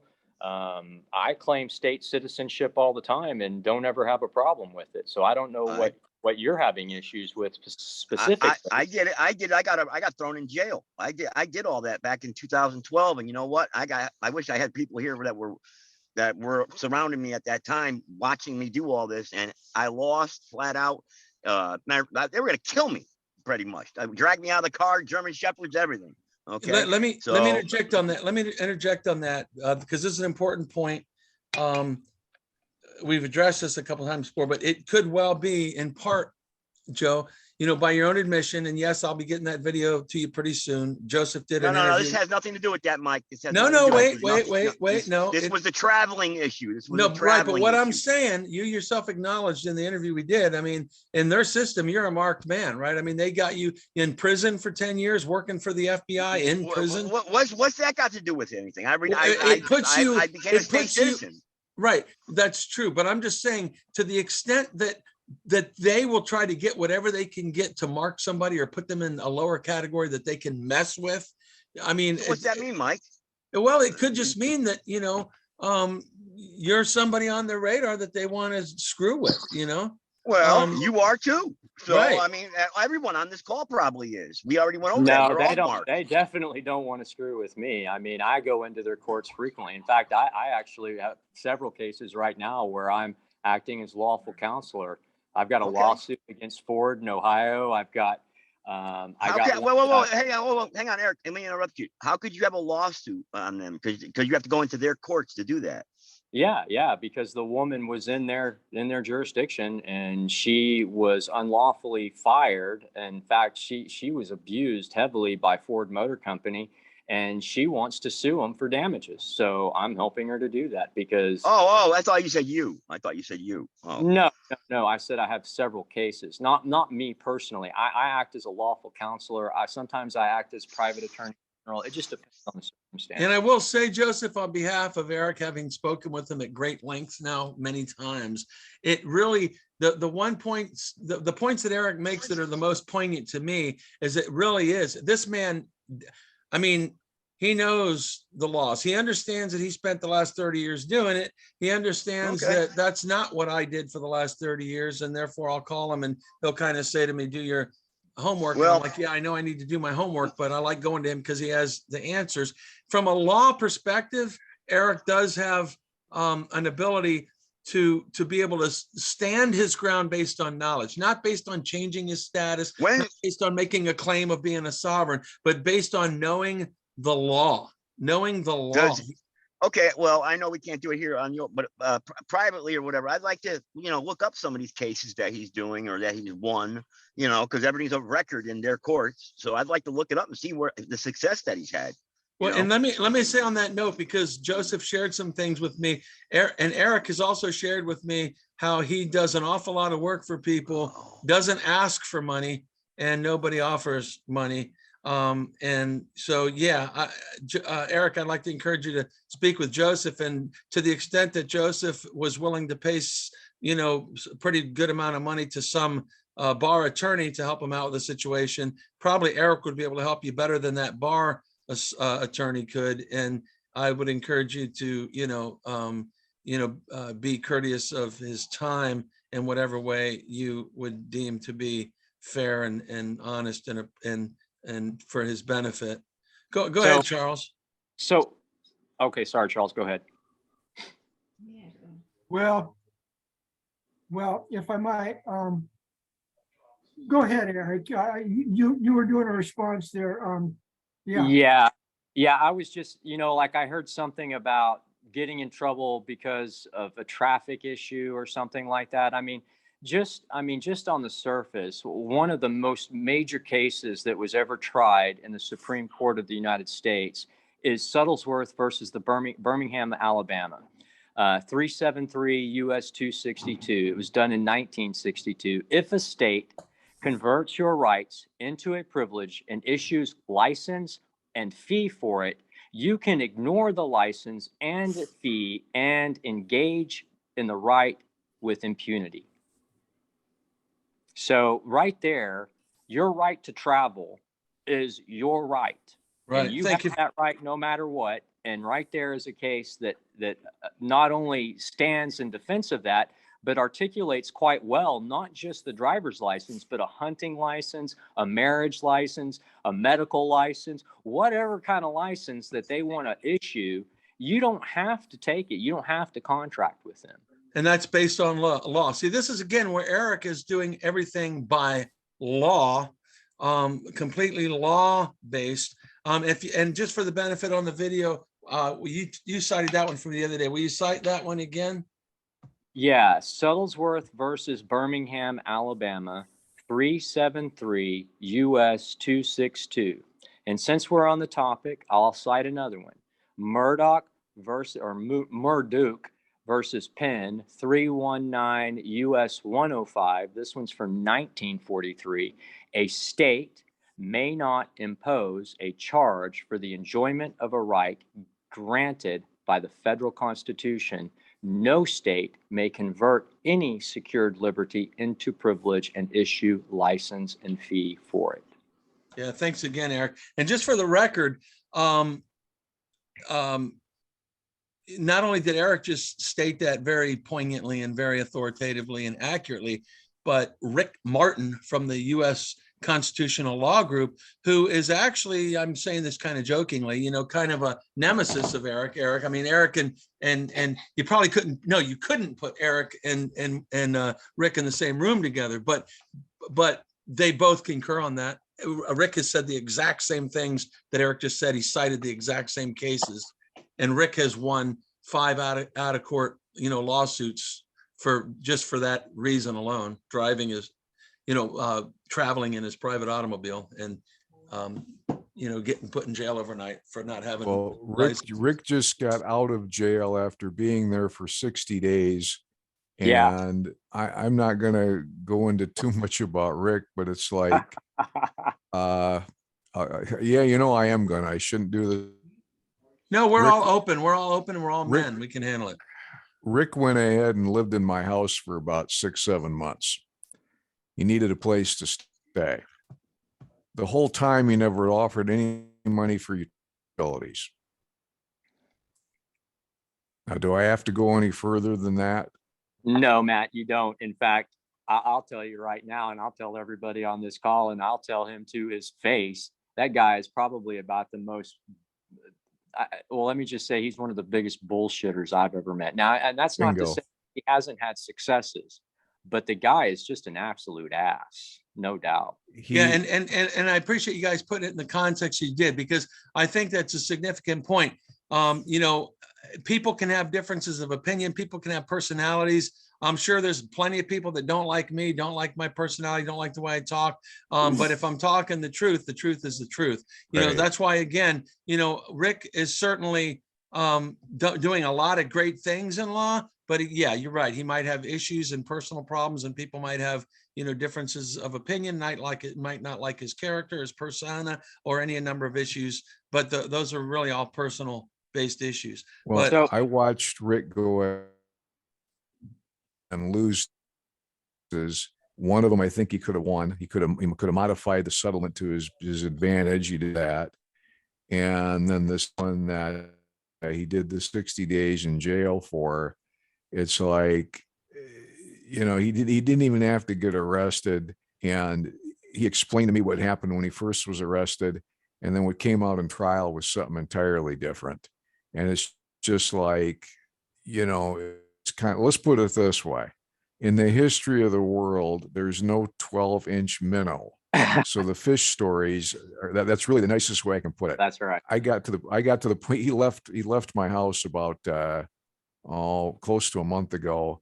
And I give the guy credit for this. He was about 10 seconds away from getting thrown out anyway. So it's like, I can take so much bullshit, then I had enough of it. I don't even know where he is. He doesn't return phone calls or emails or anything else. And I specifically told him not to use this address for his court papers, for his address or record for court. And of course, they didn't do what I asked him to do. So I had the police come here 3 times looking for him. I don't need the police coming to my house looking for this guy. So fortunately, they haven't been here. but that doesn't necessarily mean they're not going to show up, and then I'm going to be right in the line of fire. So he basically just his attitude was screw you. I'm going to, I'm going to do exactly the way I want to do it, and I don't have to worry about your thoughts, feelings, whatever. I'm just fed up with the guy, and I say this on this call because I would say everything right now I'm saying on the call to his Sure. face. Absolutely. Not something That's I great. wouldn't, it's not something I Me wouldn't too. say. So this is when you get these bullshitters coming on here, and it's like, it's that same thing with this. You brought up something about some property registry or something that somebody that came up with, which I think is not necessarily a bad idea. And Right. then sure enough, Anna comes in and tries to run the whole goddamn thing. The female is not supposed to be running or in charge of any of this. And Here, go back and read the Bible and prove me wrong. We're supposed to be the ones that are in charge of it. And we Right. listen to them, we take their counsel, but when we tell them to shut up, that's what we mean. And it's like, I never met her, but it's like, I can tell just from, I watched some YouTube she had, and I thought, okay, I had enough of her right now. It's going to Right. be one of these all talk things. And it's like, she doesn't have what it takes to get the ball over the goal line. Right. And I that's why we don't concur. have women linebackers at the NFL. So it's just one of these things that it's like, what can I say? Yeah, I well, concur. here, Matt. Yeah, absolutely. You sound like a very level-headed, reasonable person. I think we could probably talk. but yeah, Rick Martin, no, thank you. So before I want to yield the floor to Charles here in just a minute, but before I do, I'd like to share one other thing, because this is probably the single most important court ruling in the history of the Supreme Court of the United States of America, and that's Marbury versus Madison, 5 U.S. 137. It was in 1803. Now notice the Repeat name, that. Madison. Repeat that, brother. Marbury versus Madison. Madison, one of our founding fathers, in 1803, just after our country was founded, he's already having to go into court and define what a law is. So, and this is probably one of the most poignant cases ever argued in the Supreme Court. 5 U.S. 137, a Supreme Court case that enlisted the principle of judicial review in the United States, meaning that American courts have the power to strike down laws and statutes that they find to violate the Constitution of the United States. It was decided, as I stated, in 1803. Marbury is registered as the single most important decision in American constitutional law. The powers of the legislature are defined and limited, and those limits may not be mistaken or forgotten. This is just a prime example of our foreign usurpers being here since the very beginning. I mean, we've been having to fight this crap since our conception. Can I jump in? Please. Hit it. Go ahead. Thank you, guys. Excellent, Eric. You're contributing. You're stellar. You really are a talented guy. I'm glad to be hanging around you. And Matt, thanks for drawing out the issues nicely. You're harmonizing with Mike's group here. Mike, great group. Where were we? Oh heck, too much going through my brain. Marbury versus Madison and the judicial rulemaking power, yes, and the legislative, the limits on the legislation, like what you're talking about, Eric, that is true within the parameters defined by the Constitution. Okay. Here. But see, we've got these emergency war powers declarations, like the U.S. Senate report in the 1970s clearly declared that many procedures and guarantees from the U.S. Constitution have been abrogated. That's the word they used in the U.S. Senate report. The rules and procedures guaranteed by the U.S. Constitution have been abrogated by declarations of emergency. Okay, so the whole shittery, all those constitutional guarantees have just gone out the window.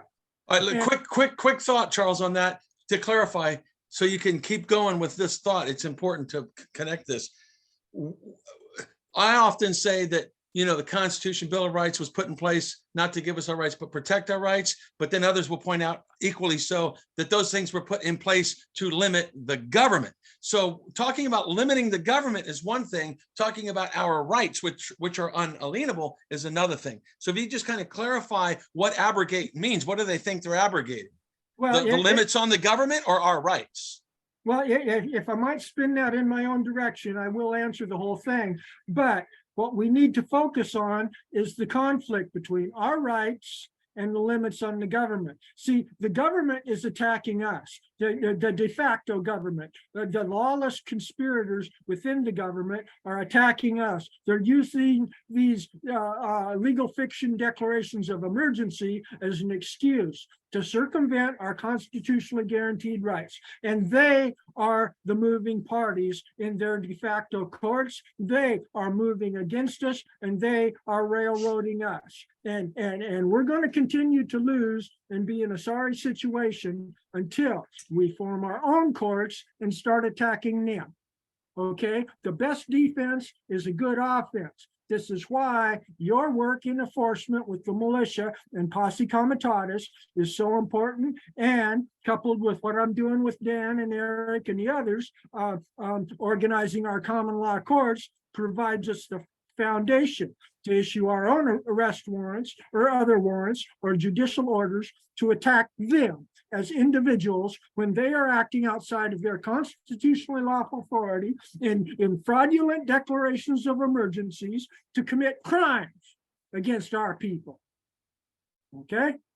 We got to take the aggression. We got to be the moving parties. We got to file our criminal complaints and prosecute them by ourselves as individuals, not relying on prosecuting attorneys like Matt keeps advocating.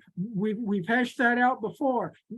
Relying on the system that is in place is to lose. You lose before the game is starting.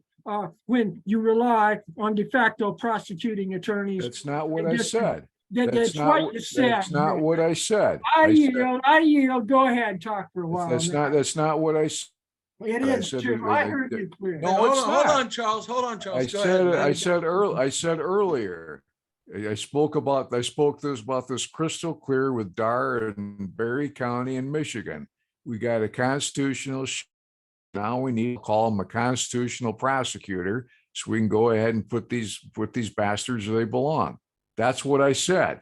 All you got to do is get a prosecuting official that thinks like Dar, who's going to work with them and prosecute these people. Do that nationwide in at least one county in each state, and yeah, that's how you start making some headway. If we've got Charles, actually, please work with Matt's point there and tie in. I would if you'd be quiet and let me respond directly to Matt instead of you jumping in, Mike. Well, I want you to work with what he said in conjunction. I was going to do that. I'm a peacemaker. Hit it. All right, Matt. If we had our constitutional common law compliant sheriffs, our constitutional common law compliant sheriffs could say that they are forming their own county court, like they've got the right to do under common law. And at that point, they could also say that their county court, their shire court, is ready to hear criminal complaints from anybody in the county. We don't have to rely on the prosecuting attorney. Bring it on, anybody that's got a criminal complaint.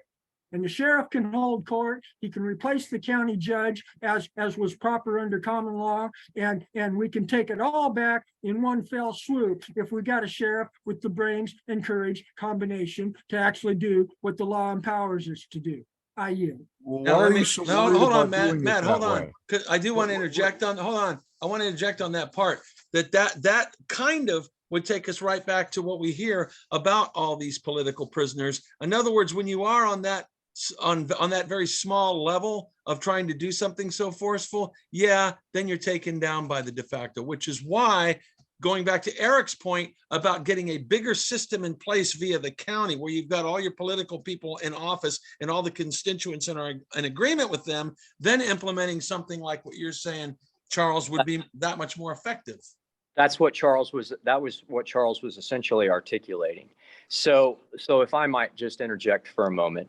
So, Sheriff Darr's situation, he is the chief law enforcement officer of the land, and he cannot be usurped by the federal government inside his county boundaries. There is no way on God's green earth that that's going to happen, not in this world, especially not if he has in his favor posse comitatus.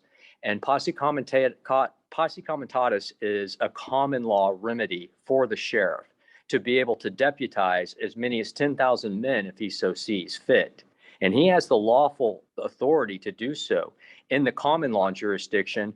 And then, if he's afraid to go the common law route, there's also other remedies. For example, if you find somebody such as myself that can articulate a lawful remedy for issues and wage criminal complaints as a private attorney general, well, there's your prosecutor. You don't have to do crap with a de facto prosecutor. Nothing. In fact, you can go ahead and file charges against them for being traitors. And I'll be happy to argue my case against them in a court of law. Their jurisdiction, the common law jurisdiction, you name the battlefield and I'll be there. Right on, Eric. Yeah, now if you could just for a little clarification on just a thought here, Charles, we so often talk about, first of all, to Matt's point, absolutely, Matt, I agree with that. That's been, probably the most widely held understanding among most of us, that ultimately we need constitutional sheriffs to do, to protect us. But to the extent, Charles, that you will have often indicated that the common law grand jury, right? Give a little clarity, if you will, between the authority of a common law grand jury group of people versus the sheriff and the relationship thereof, please. Well, first of all, I don't advocate grand juries, it's trial juries. Okay. A common law jury trial, right, is what you frequently reference, right? A common law jury trial. Right. And there's no conflict between a proper sheriff and a proper jury. The sheriff would be enthused about forming his own jury. That's all right. So on that point, for the record, what if you're in a county and you have a Dumbo, Democrat, idiot, non-constitutional sheriff, and you try to put together a common law jury? Who has the authority? Common law. The common law's constituent. I'm sorry, Charles, I don't mean to step on you. I apologize. Well, we're good, Eric.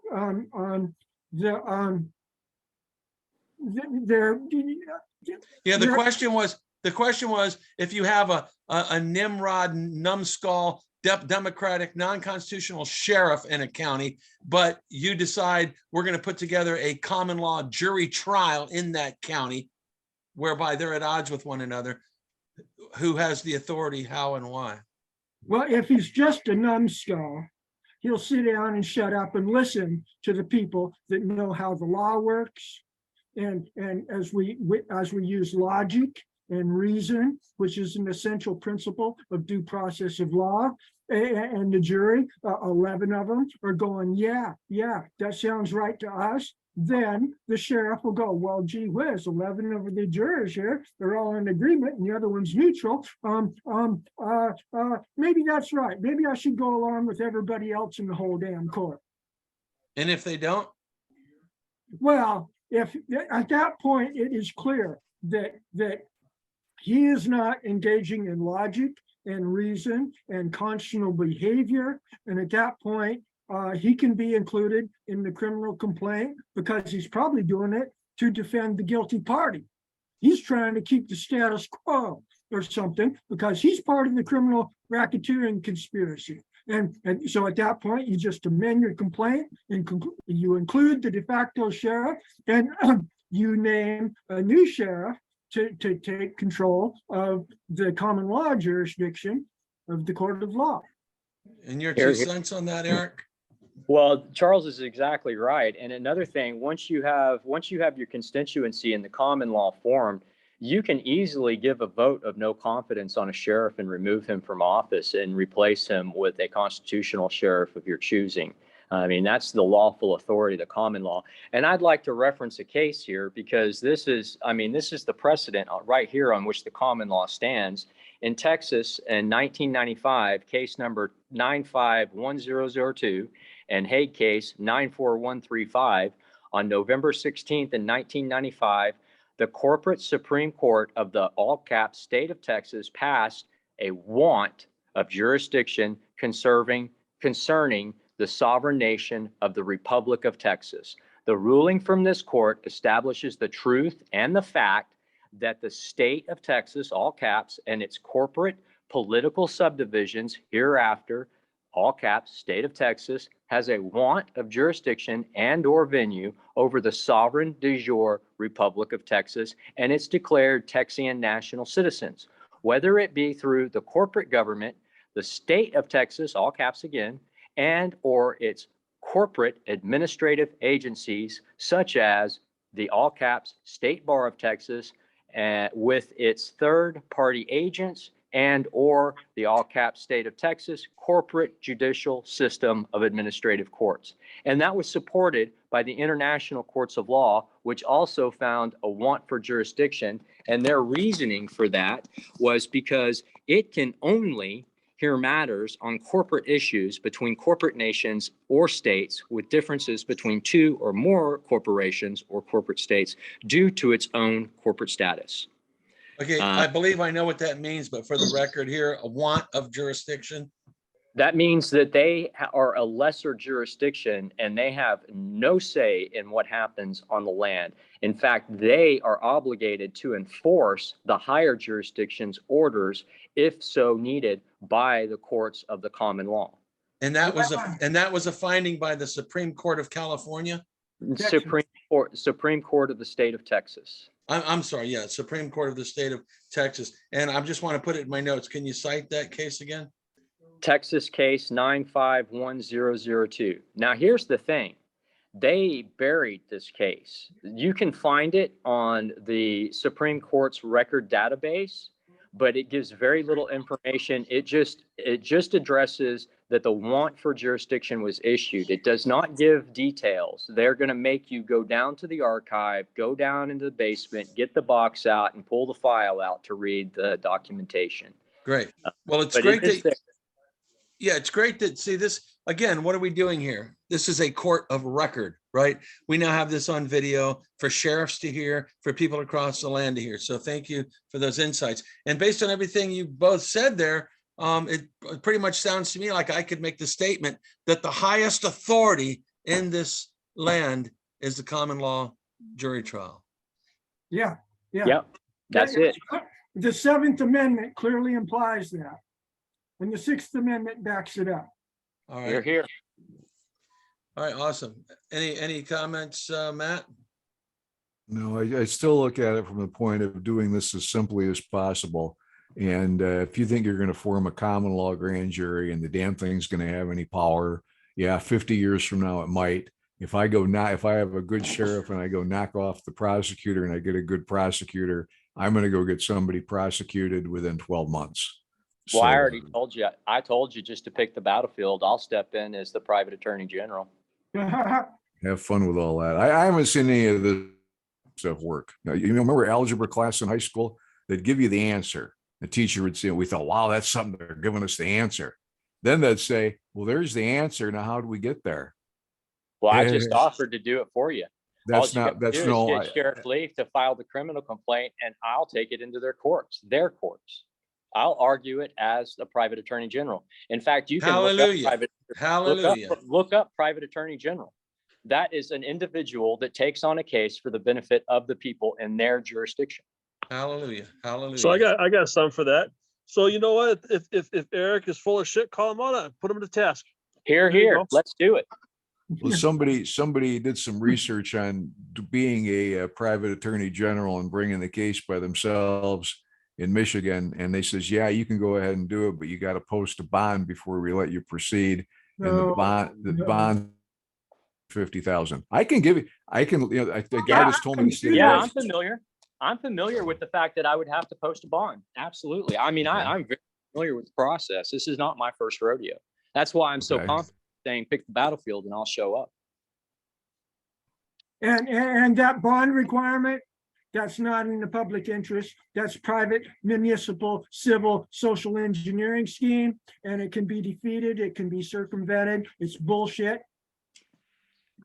And just for the record, Charles and I are working on the battlefield. Good. Yeah, Mike, are you making progress? Did you get our document printed yet? Yeah, yes, I'm working on it right now. I'm working on it. You So got we're working on the battlefield for Eric. All right. We got to work faster because, man, I want to get out there. I want to get out there on it. I want to bring this to bear. It's about time because the stage is set. The stage is set. We Yes. are under occupation, and I understand the situation probably better. I would wager that I could probably go up against just about any bar attorney in this country and argue something like this and have success. And the reason why is because not only do I understand the system of admiralty law, Roman civil law, common law, but I also understand the law of war and the UCMJ. And that's really where my power lies in, because at the end of the day, in their jurisdiction, the authority right now is the Judge Advocate General's office, and he has an obligation, as per the Geneva codes, that he has to protect the original inhabitants of the land, i.e., state citizens. So if you can argue this to him and prove it to him, which I can do, I did it in Texas, they have an obligation. There was a gentleman by the name of Lockbaum that was being held unconstitutionally against his rights. And I went to the Judge Advocate General's office there in San Antonio. I explained to him the situation, and guess what? Lockbaum was released from that sheriff's office a few days later. All it took was a phone call. These guys Nice. are committing treason. Okay. They're committing treason. They're in violation of international law. They're in violation of the laws of the land. They're in violation of the common law, and they're war criminals. It's plain and simple. That's a fact. Eric, God bless you. Thank you for being here. Charles, God bless you. Thank you for being here. Matt, God bless you, brother. Thank you for being here. My brother, Joshua, God bless you, brother. Thanks for being here. I'd like to just end it on that great vibe there. And you guys have a great night, and we'll see you again soon. Thanks again, everybody, for coming on. Well, hey, Mike, I Yeah. don't know if anybody else is interested, but if you want to leave the call running for a little bit, I mean, I'm up for staying on for just a little bit more chat. I got about 30 more minutes before I have to jump off. Okay, yeah, it's just such good stuff. I'm tempted to maybe I'll end this recording and restart the recording, because most likely if you're going to keep speaking, you're going to start having more good stuff come up that needs to be recorded. So let me just end this recording. Hold on a second. I'm going to end this, stop recording.